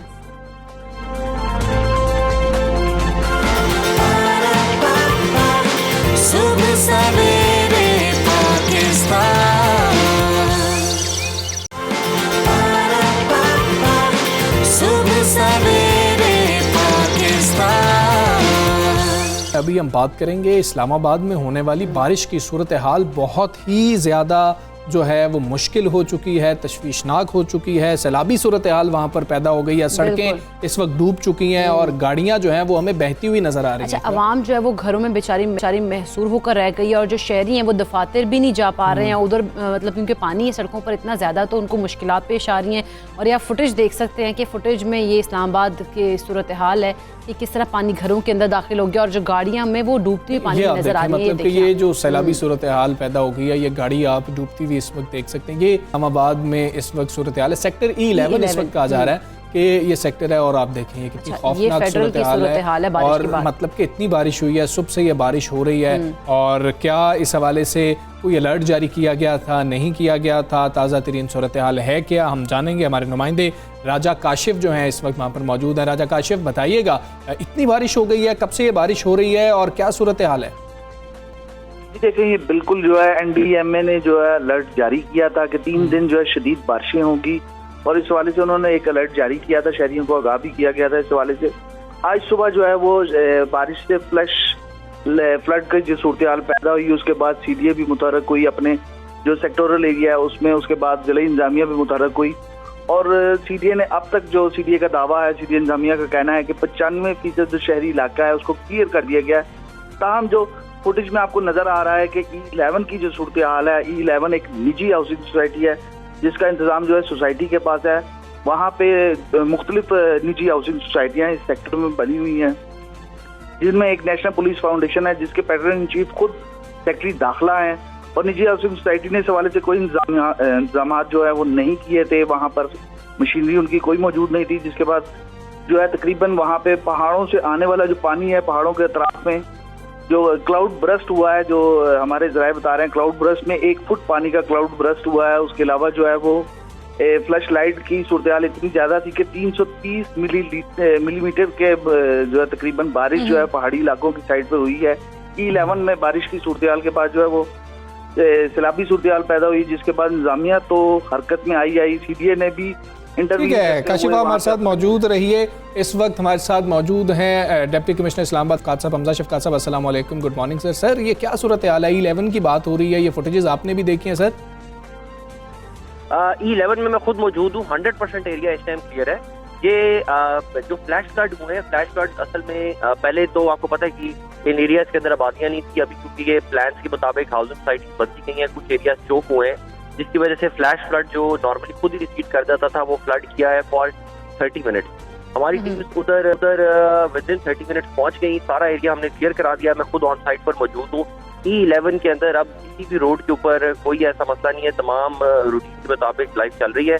कुछ बेसमेंट्स हैं जो लोगों के घरों की बेसमेंट्स में लीकेजेस की वजह से पानी उनकी बेसमेंट्स में गया हुआ है, उनके लिए हमने डी वाटरिंग पंप्स अरेंज किए हुए हैं और हम वो डी वाटरिंग का काम भी कर रहे हैं। बाकी भी इस्लामाबाद के अंदर बारिशें तो बहुत ज्यादा हो रही हैं, फ्लैश फ्लड्स भी हुए हैं, रावल डैम का स्पिलवे भी हम खोलने लगे हैं। शायद अगले 1 घंटे में रावल डैम के स्पिलवे भी खोल दिए जाएंगे और जो लो लाइंग एरियाज हैं उनके अंदर हमने ऐलानात भी करवा दिए हैं, इन्फोर्समेंट भी क्लियर करा दिए हैं, टीम्स भी मौजूद है, मशीनरी भी मौजूद है। इंशाल्लाह चीजों को हम मैनेज कर लेंगे। बिल्कुल ठीक है। हमजा शफकात साहब ये भी बता दीजिएगा कि अच्छी बात है सिचुएशन अंडर कंट्रोल है, लेकिन जिस तरह से गाड़ियां में बहती हुई नजर आ रही हैं, कोई जानी नुकसान तो नहीं हुआ? जो गाड़ियों में लोग मौजूद थे क्या वो निकल गए थे या फिर ये गाड़ियां बाहर सड़क पे खड़ी हुई थी, खाली थी? नहीं, ये बाहर सड़क पे खड़ी हुई गाड़ियां थी और ये सिर्फ वही 30 मिनट्स में जो फ्लैश फ्लड आया ना, फ्लैश फ्लड या क्लाउड बर्स्ट जिसको हम कहते हैं, जब 100 मिलीमीटर की बारिश जो है 1 घंटे से कम टाइम पर एकदम हो जाए, उसकी वजह से ये एक ही रोड है जो आपने वीडियो में भी देख रहे हैं, ये एक प्राइवेट हाउसिंग सोसाइटी है। इसके अंदर कोई भी जानी नुकसान नहीं हुआ। ये गाड़ियां बिल्कुल खाली थी, ये गाड़ियां चली गई और नाले के अंदर बह गई हैं। हमारी टीम्स इनको निकाल रही हैं। टोटल 3 गाड़ियां हमने स्पॉट की हैं, 3 की हमें शिकायत मिली है। इंशाल्लाह अभी थोड़ी देर में ये रिकवर हो जाएगी। बहुत शुक्रिया BC इस्लामाबाद। हमजा शफकात साहब सबसे पहले पाकिस्तान से बात कर बहुत शुक्रिया। वो कह रहे हैं कि ये एक निजी हाउसिंग सोसाइटी है, 11 सेक्टर है, जहाँ पर ये एक ही सड़क है जिस पर ये सूरत हाल सामने आई थी और अब वो वहाँ पर खुद मौजूद है और अंडर कंट्रोल है। लेकिन ये बड़ी एक ख़तरनाक सूरत हाल बन गई थी और बारिशें, हम दुआ यही करते हैं कि बाइस रहमत ही रहे, बिल्कुल ऐसे ही है, जहमत ना बने। और खैर हम आगे बढ़ते हैं क्योंकि अब तो मानसून की बारिशों का सिलसिला जारी रहेगा, जिस तरह से इंतजामात भी किए जा रहे हैं और वो इंतजामात अच्छे किए जा रहे हैं कि इस तरह की सूरत हाल में आधे घंटे के अंदर अगर बात करें तो उन्होंने कहा कि उन्होंने कहा कि अलर्ट तो जारी था, उनका आधे घंटे के अंदर हमने सिचुएशन को काफ़ी हद तक जो है क्लियर भी कर दिया, तो ये एक अच्छी बात थी। खैर हम आगे बढ़ेंगे, बात करेंगे कोरोना केसेस की तादाद में, क्योंकि इजाफा हो तो होता जा रहा है। और लेकिन अब ताज़ा तरीन जो एक रिपोर्ट आप कह लें या रिसर्च सामने आई है, उसमें यह है कि पाबंदियां जो हैं इनकी वजह से जिस्मानी मसाइल जो है वो बहुत ज़्यादा जन्म ले रहे हैं, लेकिन इस वबाई बीमारी के नफसियाती असरात पर भी फौरी तवज्जो की ज़रूरत है। जबकि सिंध मेंटल हेल्थ अथॉरिटी की जो तहकीक है उसमें हैरत अंगेज़ इंकशाफात सामने आए हैं। बिल्कुल ऐसी है। तहकीक में ये पता चला है कि आम आबादी के 53% अफराद ने वबा के नफसियाती असरात को एतदाल पसंद या शदीद करार दिया और 16.5% ने एतदाल पसंद से शदीद अफसुर्दगी की जो अलामात बताई हैं और 28.8% है जिन्होंने एतदाल से शदीद तशवीश की अलामात की इतला रिपोर्ट की। अच्छा, गुज़श्ता हफ्ते की अगर बात करें तो WHO ने ऐलान किया था कि वबाई मरज़ का जो है वो जहनी सेहत पर असर है और वो तवील मुद्दती होगा। तिब्बी माहिरीन का भी यही कहना था कि बीमारी के खौफ, काम में खलल, समाजी ताल्लुकात महदूद और ख़ानदानी कशीदगी में इजाफे से नफसियाती और जज्बाती मसाइल में बहुत ज़्यादा इजाफा हो रहा है। बिल्कुल ऐसी ही ये सारी सूरत हाल है। हम जानते हैं कि जहनी तनाव का लोग शिकार हैं। हम मुख्तलिफ मतलब ममालिक के अंदर देखें तो वहाँ पर तो एहतजाज भी रिपोर्ट हुए हैं कि पाबंदियों के खिलाफ एहतजाज किए जा रहे हैं कि हम मेंटली बहुत ज़्यादा प्रेशर में हैं और मेंटल सिकनेस की बात हो रही है, डिप्रेशन की बात हो रही है और अब फोबिया होता जा रहा है कोरोना का। तो ये सारी सूरत हाल है। अब ऐसे में ये रिपोर्ट भी सामने आई है, इसी पर हम बात करेंगे। हमारे साथ मौजूद हैं प्रोफेसर डॉक्टर इकबाल आफरीदी साहब, मारूफ माहिर नफ्सियात हैं। प्रोफेसर साहब अस्सलाम वालेकुम, गुड मॉर्निंग। WHO तो पहले से ही सर कह रहा था, अब सिंध मेंटल हेल्थ अथॉरिटी का ये जो सर्वे है, ये जो रिपोर्ट है, ये सामने आई है। सर इस सर्वे के हवाले से, रिपोर्ट के हवाले से हमें थोड़ा सा बताइएगा कि किस तरीके से ये किया गया है और ये जो नफ्सियाती मसाइल जन्म ले रहे हैं ये किस कदर संजीदा मसला बन गया। बिस्मिल्लाहिर्रहमानिर्रहीम। दरअसल बात यह है कि कोरोना की जिस्म पे तो असरात थे ही, लेकिन इसके न्यूरोसाइकेट्री यानी आसाबी और नफ्सियात पे जो असरात थे उसके लिए सिंध मेंटल हेल्थ अथॉरिटी ने पहल की और इस सिलसिले में ये सर्वे किया। तो इसमें जो है देखा यह गया है कि बहुत सारे लोगों को न सिर्फ हमारे मुल्क में उस ज़हनी दबाव बल्कि उसके साथ साथ नींद, भूख में ख़राबी और उसके साथ साथ एंग्जाइटी, डिप्रेशन और कुछ लोग जो खौफ था जिसको हम कोरोना फोबिया कहते हैं कि एक तरफ तो लोग ये था कि बहुत ज़्यादा खौफजदा थे और वो बार बार टेस्ट कराते थे, ऑब्सेशन जिनको होता था, और दूसरी तरफ ये थे कि कुछ लोग ऐसे थे जो कोरोना को समझ ही नहीं रहे, कह रहे थे कि बीमारी ही नहीं है और जिसकी वजह से जो है इंतहाई शदीद किस्म के ख़ास तौर पर उन लोगों पर असरात हुए जो लॉकडाउन की वजह से वो डेली वेजेस पे काम करते थे, सोशल प्रॉब्लम हो गए, इकोनॉमिक प्रॉब्लम हो गए, उन सब की वजह से, और फिर लॉकडाउन में लोगों लोगों के लिए जो है ना यही था कि मुसलसल जो गो के इलेक्ट्रॉनिक एंड प्रिंट मीडिया ज़बरदस्त किस्म का वो रोल अदा किया, लेकिन वो जो बच जाते थे वो नहीं दिखाते थे, जो मरते थे उनको दिखाते थे, जिसकी वजह से लोगों में बहुत सारी बेचैनी पैदा हो गई। और यहाँ तक देखा गया है कि जो है इसमें कई लोगों को सुसाइडल आइडिएशन यानी खुदकुशी के ख्यालात बड़े आते थे। तो इसकी वजह से उसकी वजह यही थी कि इसका जो हल ये है कि तरतीब दिया जाए, चाहे लॉकडाउन हो या ना हो, कि वक्त पे सोएं, वक्त पे उठें, वर्जिश करें, इबादत करें।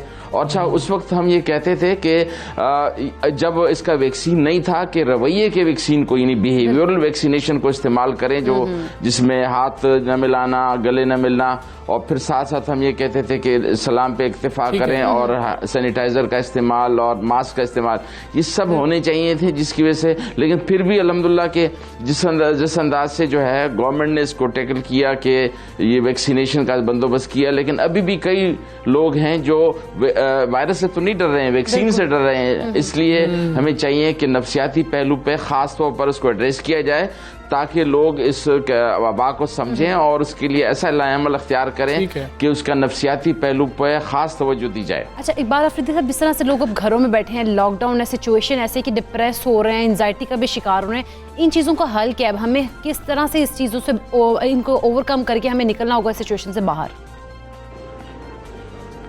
हाँ, उसके लिए कि हर दिन, हर हफ्ता, हर महीने को हम ऐसे प्लान करें कि अगर हम काम पे नहीं जा रहे हैं तो फिजिकल एक्टिविटी ज़रूर होनी चाहिए, एतदाल में खाना खाएं, रात को जल्दी सोएं क्योंकि इम्यूनिटी नींद से अच्छी हो जाती है, और सुबह वक्त पे उठें।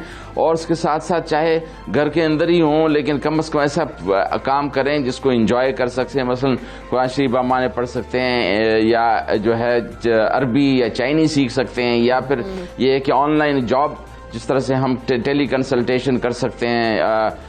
तो ये है कि उसमें जो है ना एक ऐसा काम जिसमें लोगों को फ़ायदा हो, ख़ुद को फ़ायदा हो।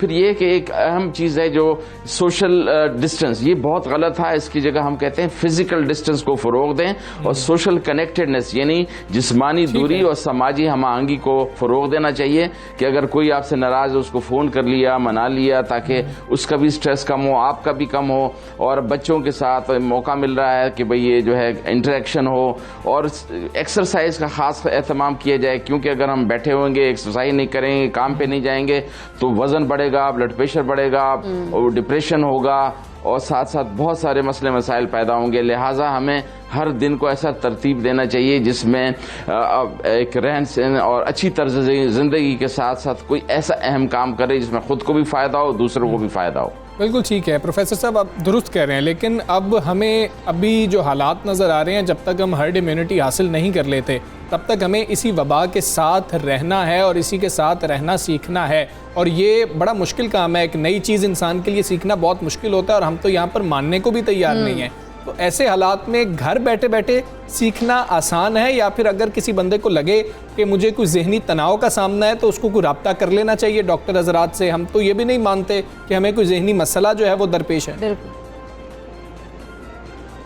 हाँ, ये बात आपने बिल्कुल सही की। लोग उल्टी दस्त कहते हुए नहीं शर्माते, लेकिन ज़हनी दबाव या डिप्रेशन का इजहार करते हुए शर्माते हैं। इस सिलसिले में मैं समझता हूँ कि अगर वो जो नॉन फार्माकोलॉजिकल इंटरेक्शन के तर्ज ज़िंदगी पे अगर वो अमल करें, उससे बेहतरी होती है तो ठीक है, वरना प्रोफेशनल से यानी हेल्प लेना, उसमें कोई हर्ज नहीं होनी चाहिए, उसमें पहल करनी चाहिए, क्योंकि प्रोफेशनल वे में अगर सही मशवरा दिया जाए, उसका इलाज किया जाए बर वक्त, तो बहुत सारी कीमती जानें भी बच सकती हैं और क्वालिटी लाइफ को भी अचीव किया जा सकता है।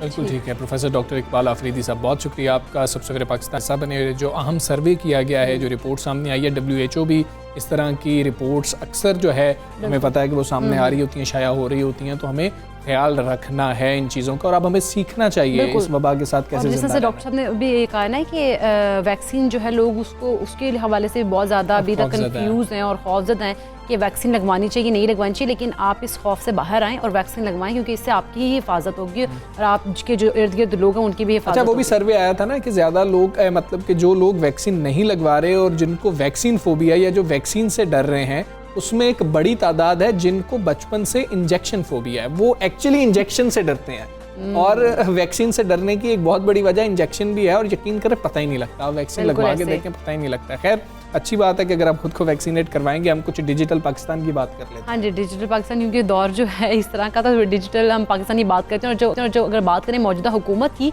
तो इनका भी ख्वाब है कि पाकिस्तान को डिजिटलाइज किया जाए। लेकिन डिजिटलाइजेशन से ना सिर्फ आम आदमी की ज़िंदगी में आसानी आएगी, बल्कि नौजवानों और ख़वातीन के लिए भी रोज़गार के मौके में इजाफा होगा। हुकूमत का अज़म तो अपनी जगह दुरुस्त है, लेकिन अगर हम ग्राउंड रियलिटी की तरफ आए ना, तो ये सूरत हाल हमें ऐसी लगता नहीं कि ऐसी है। कहानी कुछ मुख्तलिफ है। और हुकूमती सर्वे के मुताबिक मुल्क के सिर्फ 12% घरानों के पास कंप्यूटर्स की बात कर ली जाए, लैपटॉप की बात कर ली जाए, टैबलेट्स की बात कर ली जाए, इस जैसी कम से कम एक सहूलत मौजूद है। और हम डिजिटलाइजेशन की बात करते हैं कि हमने अपने मुल्क को बनाना है इस तरह से, लेकिन इदारा शुमारियात के सर्वे के मुताबिक इंफॉर्मेशन कम्युनिकेशन टेक्नोलॉजी की शरह शहरी इलाकों में ज़्यादा, यानी कि 19% है, इतनी भी ज़्यादा नहीं, 19% है। जबकि अगर बात करें देही इलाकों की, तो वहाँ पर 7% है। उनके मुकाबले में ज़्यादा है ना, तो एक्चुअली इसलिए। और पंजाब में सबसे ज़्यादा है, यानी कि 13% घरानों में कंप्यूटर, लैपटॉप या टैबलेट जैसी एक सहूलत मौजूद है। और जब ये सर्वे हो रहा है, ये रिपोर्ट सामने आ रही है, तो ये उस वक्त में आ रही है जब हम अपने बच्चों को ऑनलाइन जो है स्कूलिंग की बात कर रहे हैं, ऑनलाइन एजुकेशन की बात कर रहे हैं, तो ऑनलाइन जॉब्स की बात कर रहे हैं। और फिर हम देखें 22 शहरी घराने, जबकि 8% देही घराने इसमें शामिल हैं। और बलोचिस्तान में तो सिर्फ 6% घराने हैं, उनमें से कोई एक सहूलत इस्तेमाल कर रहे हैं। अच्छा, उन्होंने कहा जिसमें से 13% जो है वो शहरी हैं, जबकि 1% देही घराने शामिल हैं। बलूचिस्तान में भी ये सूरत है। इस्लामाबाद की बात कर लें तो वहाँ पर 40% घरानों के पास इस तरह की एक सहूलत मौजूद है। और लाहौर की बात करें तो ये शरह सबसे ज़्यादा, यानी कि 24% है।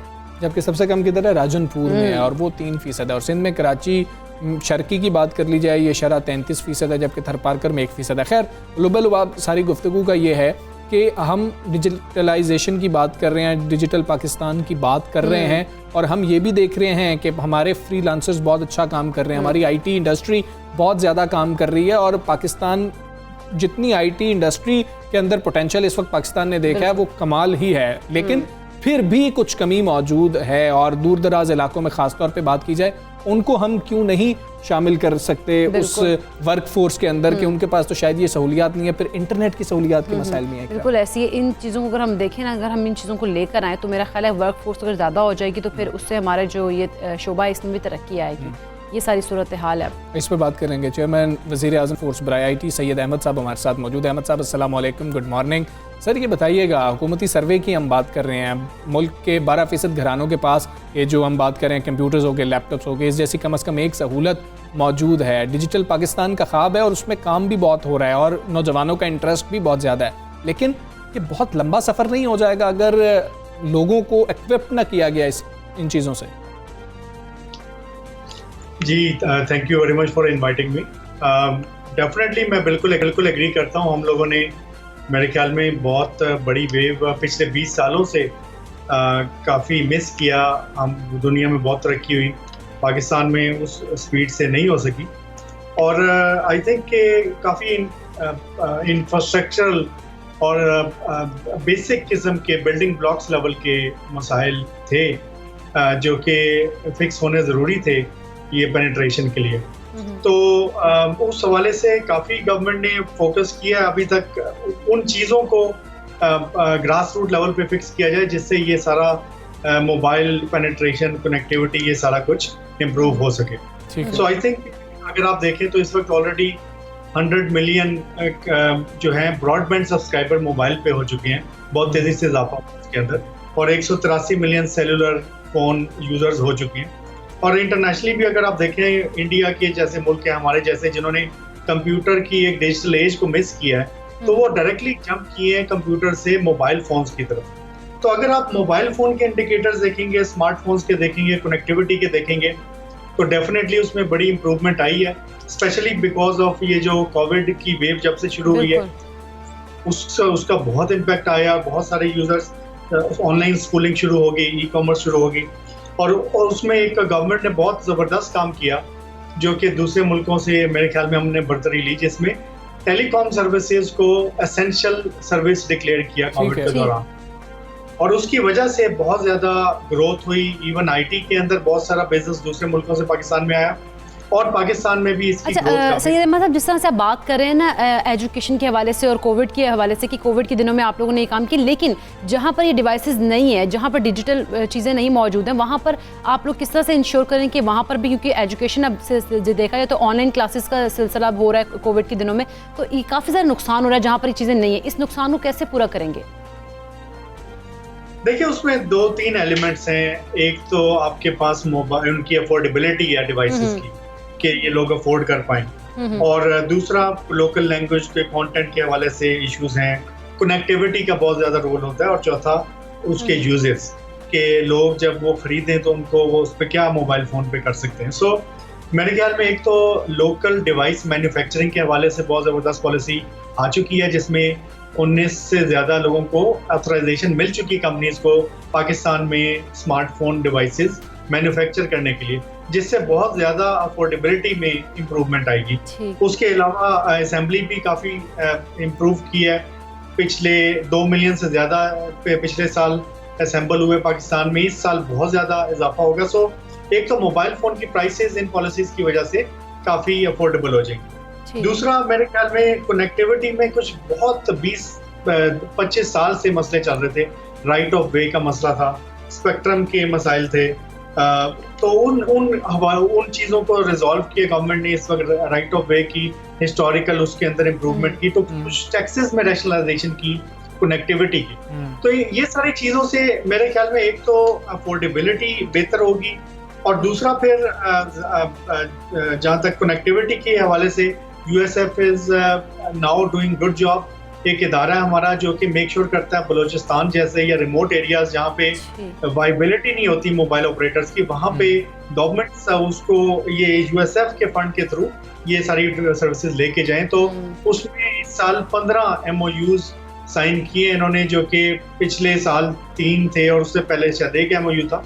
तो बड़ी तेजी से उस लेवल पे काम हो रहा है, मगर जैसे मैंने कहा राइट ऑफ वे, स्पेक्ट्रम के इश्यूज, टैक्सेस, काफ़ी सारे ऐसे मसाइल थे जो कि जिनको टाइम लगा 1-2 साल, मगर उसके अंदर अब बहुत तेज़ी से काम हो रहा है। मिनिस्ट्री ऑफ IT में भी टेलीकॉम के अंदर बहुत सीनियर स्टाफ का इजाफा हुआ है, जिससे अब ये काम आपको बिल्कुल ठीक है। सैयद अहमद साहब बहुत शुक्रिया आपका। पाकिस्तान से आप बात कर रहे थे, और अब जब हम मतलब बात कर रहे हैं डिजिटल पाकिस्तान की, तो ये सिर्फ मतलब कि मोबाइल का भी मामला नहीं है। ये अगर हम देखें, हम IT इंडस्ट्री की जब बात कर रहे होते हैं तो मोबाइल से आप कितना काम कर सकते हैं, और मुख्तलिफ जो डिवाइसेस हैं वो कितनी ज़्यादा ज़रूरी होती हैं, उसका हमें इल्म है कि उसके लिए। और फिर बच्चों को दूर दराज इलाकों से बड़े शहरों की तरफ मूव करना पड़ता है, उनके पास तो इंटरनेट एक्सेस भी नहीं है। अगर यही इंटरनेट एक्सेस उनके इलाकों में हो जो लोग अफोर्ड कर भी सकते हैं, तो उनको शायद मूव ही ना करना पड़े, और हमारे वो इलाके भी ग्रो होना बिल्कुल ऐसे वो इलाके भी ग्रो होंगे, क्योंकि हम देखते हैं कि जो इलाके वो पहले ही डेवलप्ड है उनमें ज़्यादा बोझ पड़े था। अगर इस तरह से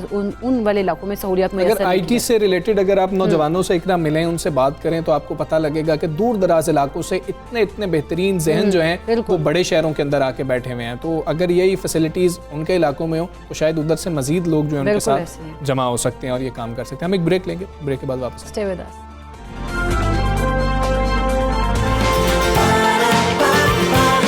सुबह सवेरे पाकिस्तान,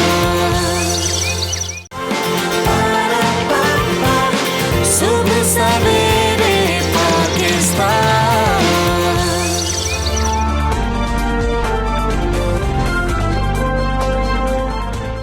वेलकम बैक टू सुबह सवेरे पाकिस्तान। हम बात कर लेते हैं पंजाब असम्बली के हल्का PP 38 सियालकोट में ज़मीनी इंतखाब हो रहा है, और इसके लिए अगर हम बात करें सिक्योरिटी की, तो सिक्योरिटी के हवाले से भी खातिरहा इंतजाम किए गए हैं, और जो भी पोलिंग स्टेशन हैं वहाँ पर हम देख रहे हैं कि सिक्योरिटी की सूरत हाल काफ़ी बेहतर है। ज़मीनी इंतखाब में नून लीग के तारिक सुबहानी और तहरीक इंसाफ के एहसन सलीम बरियार में सख्त मुकाबला जो है ना वो एक्सपेक्ट किया जा रहा है। बिल्कुल ऐसे ही है। और PP 38 की इस नशिस्त की हम बात कर लें तो नून लीग के खुश अख्तर सुबहानी के इंतकाल के बायस जो है ये खाली हुई थी। अच्छा, इस सारी सूरत हम अब वहाँ पर क्या सूरत हाल है इस वक्त, क्योंकि सुबह 8 बजे से पोलिंग का जो है सिलसिला शुरू हुआ और 5 बजे तक जारी रहेगा। हमारे नुमाइंदे मौजूद हैं हामिद रज़ा कालू। हामिद, इस वक्त क्या सूरत हाल देख रहे हैं, कैसी गहमा गहमी है, और बारिश की वजह से माहौल को, ये पोलिंग का जो अमल है वो ठंडा पड़ता दिखाई तो नहीं दे रहा आपको? जी वालेकुम अस्सलाम। नहीं, बारिश के इस माहौल में जो इलेक्शन का जो माहौल है वो ठंडा पड़ता दिखाई नहीं दे रहा, बल्कि गर्माता हुआ ये माहौल है इस वक्त। चूंकि पानी गलियों में बहुत ज्यादा, बारिश बहुत ज्यादा हुई है, लेकिन इसके बावजूद लोग जोक दर जोक जो है वो अपना वोट कास्ट करने आ रहे हैं। इस हल्के में 2,33,422 फुल वोटर हैं, जिनमें जो मर्द वोटर हैं और 1,05,294 खवातीन वोटर्स हैं। और खवातीन और मर्द अगर हम दोनों की बात करें तो दोनों तरफ से ही आज बड़ा जोक दर जोक खवातीन भी आ रही हैं और मर्द भी यहाँ पर वोट कास्ट करने आ रहे हैं। मौसम बड़ा सुहाना है, लेकिन एक बात है कि पानी जो पोलिंग स्टेशन, कुछ पोलिंग स्टेशन ऐसे भी हैं जिनके अंदर पानी है, लेकिन लोगों का अगर जोशो वल्वला देखे तो दीरा संदा की फुटेज भी हमारे सामने आई है, जहाँ के पोलिंग स्टेशन में जो पानी से भरा पड़ा पोलिंग स्टेशन है, वहाँ पे लोग अपनी मदद आपके तहत पीटीआई और नून लीग के दोनों पार्टियों के उम्मीदवार जो वर्कर्स हैं वो खुद ही पानी निकाल रहे हैं और वहाँ पर पानी जो है वहाँ से निकाल कर वोट कास्ट करने का अमल जो है वो भी जारी है। इसके अलावा अता तारड़ साहब जो है वो भी मैदान में आए हुए हैं और उनका भी यही कहना कि आज हमारा शेर यहाँ पे जीतेगा। बिल्कुल ठीक है हामिद, बहुत शुक्रिया आपका। आप आगाह थे जो इस वक्त इंतखाबी सूरत हाल वहाँ पर चल रही है और दोनों जानिब से यही उम्मीद जाहिर की जा रही है, यही दावा जो है किया जा रहा है कि हमारा जो उम्मीदवार है वही कामयाब होगा। और मौसम वहाँ पर खुशगवार है, लेकिन कुछ पानी खड़ा होने से गलियों में मुश्किलात का सामना भी करना जिस तरह उन्होंने कहा ना आदा तारड़ का कि वो भी वहाँ पर मौजूद हैं, फिर इस बार वो भी वहाँ पर पहुँच गए और वहाँ पर वो पहुँचते हैं, वो सपोर्टर हैं, वो वहाँ पर वो अपने जितने भी सपोर्टर्स हैं उनको मेरा हाल है वो अब करेंगे, बैकअप करेंगे कि भाई आए और वोट डालें यहाँ पर। अभी जमानत भी हुई, अभी तुम उसका जिक्र के उसका इसलिए वो यहाँ पे अब आ गए इस इलेक्शन। हम आगे चलते हैं इलेक्शन के बाद। और पाकिस्तान समेत दुनिया भर में आज हेपेटाइटिस से बचाव और आगाही का जो है आलमी दिन मनाया जा रहा है। और पाकिस्तान में हर नवा शख्स, अगर हम बात करें एक डेटा के मुताबिक, हेपेटाइटिस का शिकार है। अच्छा, इलाज महंगा है क्योंकि और तिब्बी सहूलियात हैं उनका भी फुकदान है। इसकी वजह से हेपेटाइटिस के बेशतर मरीज जो हैं वो इलाज के बगैर ही मौत के मुंह में चले जाते हैं। जबकि आलमी इदारा सेहत के मुताबिक बताया जा रहा है कि दुनिया में 55 करोड़ और पाकिस्तान में 3 करोड़ से ज़ायद अफराद जो है वो हेपेटाइटिस में मुब्तला हैं। तो दुनिया में हर साल 25 लाख अफराद इस मरज़ का शिकार होते हैं और हेपेटाइटिस को खामोश कातिल कहा जाता है। बेशतर मरीजों को मरज़ का पता ही नहीं चलता और आखिरी स्टेज पर जाके मालूम होता है कि ये हेपेटाइटिस है और उस वक्त फिर पता लगता है कि खासी देर हो गई है। जिगर का ये मरज़ बीमारियों में तीसरे नंबर पर अब आ चुका है। अच्छा, ये बड़ी अलार्मिंग सिचुएशन है कि अब ये तीसरे नंबर पर आ चुका है और ये बिगड़ कर कहते हैं कि कैंसर में भी तब्दील हो जाता है। और हेपेटाइटिस की मुख्तलिफ इकसाम भी हैं, आपको भी पता होगा। बिल्कुल, हमने भी सुन रखी है, BSE है, ये सारी चीज़ें जो है हमने सुन रखी हैं। बात करेंगे डॉक्टर लुबना कमानी इस वक्त मौजूद हैं। डॉक्टर साहबा अस्सलाम वालेकुम, गुड मॉर्निंग। डॉक्टर साहबा, हमने सुन रखा है हेपेटाइटिस ए है, बी है, सी है, मुख्तलिफ नाम हमने सुन रखे हैं। क्या अलामात होती हैं, वजूहात क्या होती हैं? Thank you very much. हमें यहाँ इस आलमी दिन पे वर्ल्ड हेपेटाइटिस डे जो हम ऑब्जर्व करते हैं on 28 July of every year. जैसे आपने बताया कि हमारे पास हेपेटाइटिस की 5 इकसाम है, hepatitis A, B, C, D और ई। और उसमें से जो हेपेटाइटिस ए और ई है वो बेसिकली खाने पीने से लगता है, आलूदा पानी पीने से लगता है, अनहाइजीनिक फूड से लगता है। जो हेपेटाइटिस बी और सी है वो बेसिकली फूड से, शेयरिंग नीडल्स, स्टेरलाइज्ड इक्विपमेंट्स उनसे लगता है। डॉक्टर साहब, अब इलाज की बात करते हैं कि इलाज के हवाले से हमें बताइएगा, पाकिस्तान में जो है इलाज मौजूद है, क्या वैक्सीनेशन हेपेटाइटिस की होती है? और अगर किसी बंदे को शक हो या उसका टेस्ट करवाए और वो हेपेटाइटिस का मरज़ में मुब्तला हो, फिर क्या करना चाहिए एक मरीज को? अच्छा, बिल्कुल, हमारे पास हेपेटाइटिस की वैक्सीन मौजूद है। हमारे पास हेपेटाइटिस ए की वैक्सीन मौजूद है, हमारे पास हेपेटाइटिस बी की वैक्सीन मौजूद है।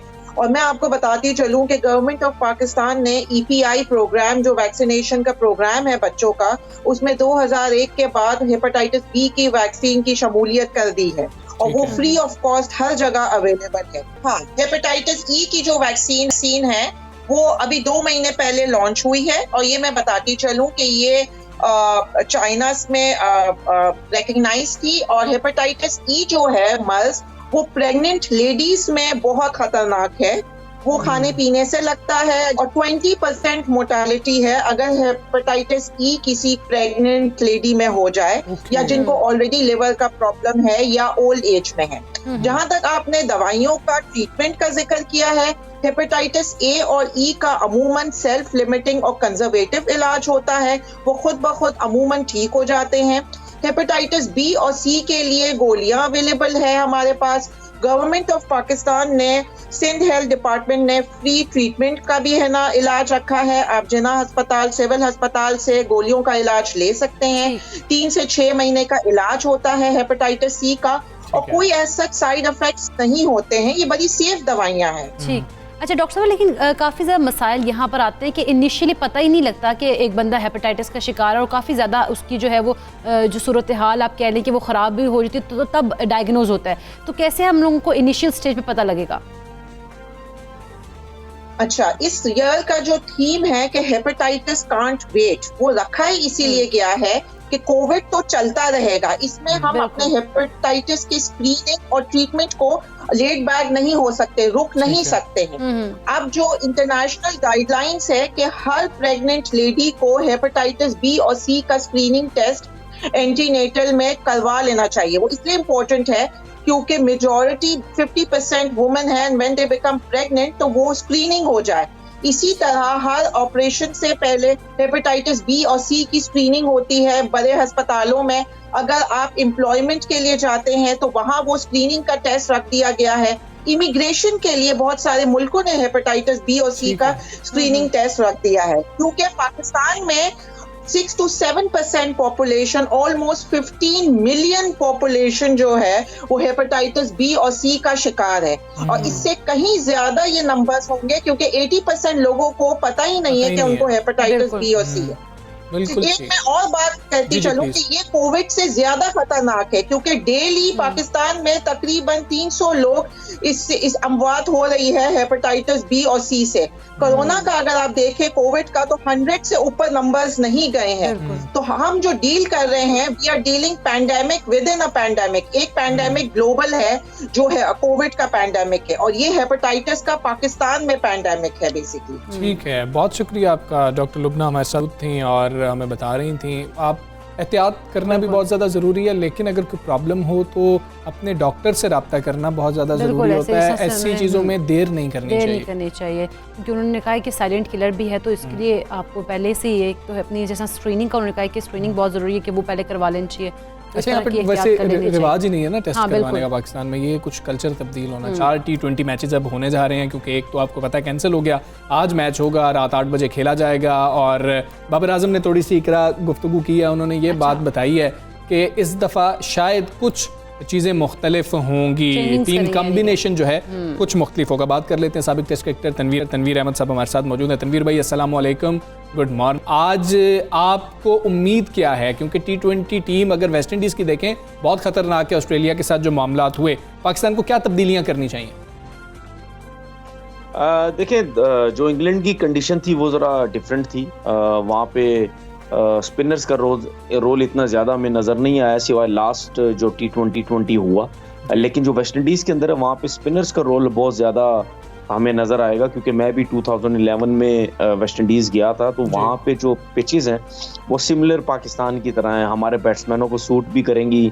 जहाँ बॉल स्विंग सीम इतना ज़्यादा नहीं होता, नए बॉल पे हम वहाँ पे परफॉर्म बड़ा अच्छा करते हैं, और जो हमारे स्पिनर्स है वो 100% मुझे लगता है वेस्ट इंडीज़ के प्लेयर्स को मुश्किल में डाल सकते हैं। लेकिन इसका मतलब ये नहीं है कि वेस्ट इंडीज़ के प्लेयर्स बिल्कुल वो बेकार हैं, क्योंकि उन्होंने ऑस्ट्रेलिया की टीम को अभी हराया है, और कैलन पोलार्ड के आने की वजह से वो आप देखें कि वो जो पुराने लड़के हैं वो सारे वो टीम में लेके आ गए हैं, जो बड़े बड़े नाम हैं T20 के स्पेशलिस्ट हैं।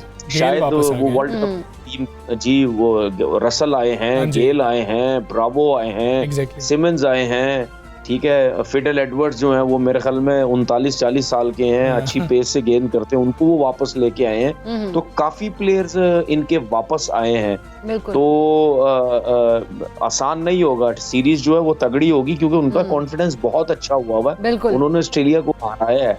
लेकिन ये है कि हमारे जो स्पिनर्स हैं, अब मुझे ऐसा लगता है कि हमें स्पिनर्स ज्यादा खेलते हुए नजर आएंगे। बिल्कुल ऐसे। अच्छा तनवीर अहमद साहब, जिस तरह से आप बात करें स्पिनर्स की भी, तो कैरेबियन को स्पिन के जाल में उलझाने के लिए आप क्या समझते हैं? शादाब खान, उस्मान कादिर, अहमद वसीम, इनको टीम में बरकरार रखा जाएगा? और अगर इंग्लैंड के खिलाफ अगर आखिरी मैच की बात करें तो उम्दा कारकर्दगी का मुजाहरा करने वाले मोहम्मद हफीज़ का ऑप्शन भी मौजूद होगा। देखिए हफीज को तो अभी उस तरीके से यूटिलाइज नहीं कर रहे, जिस तरीके से एक परमानेंट बॉलर होता है कि जी इसने 4 ओवर करने ही करने हैं, उस तरह यूज तो नहीं कर रहे।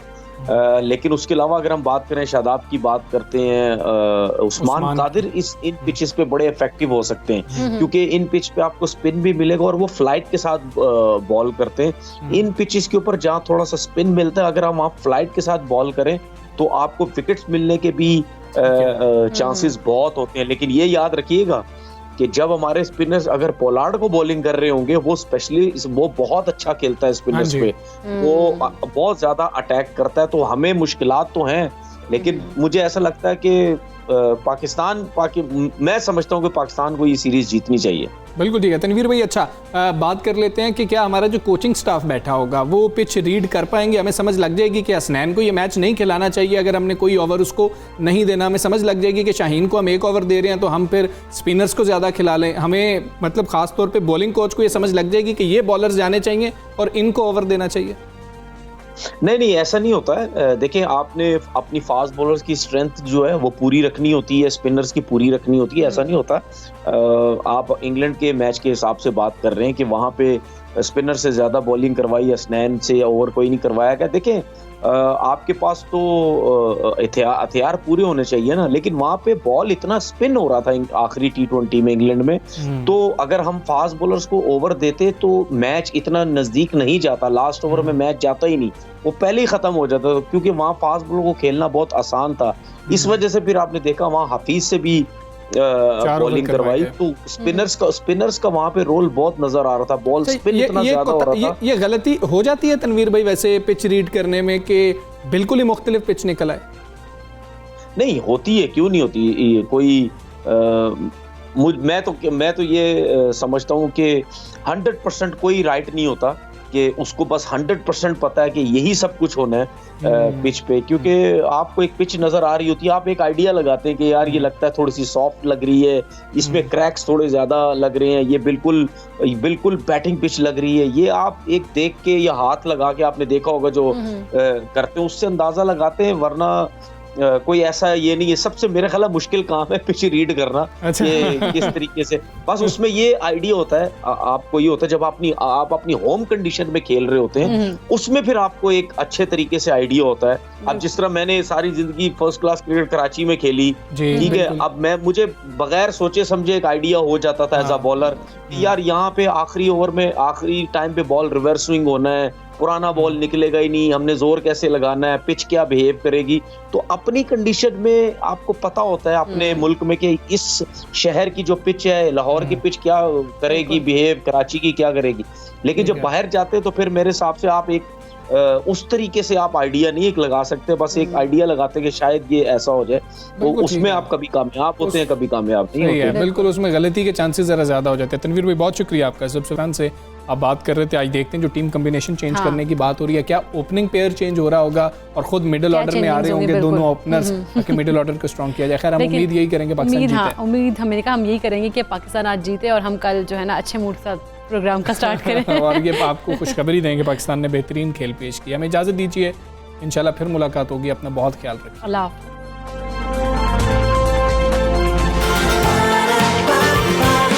सुबह सवेरे पाकिस्तान।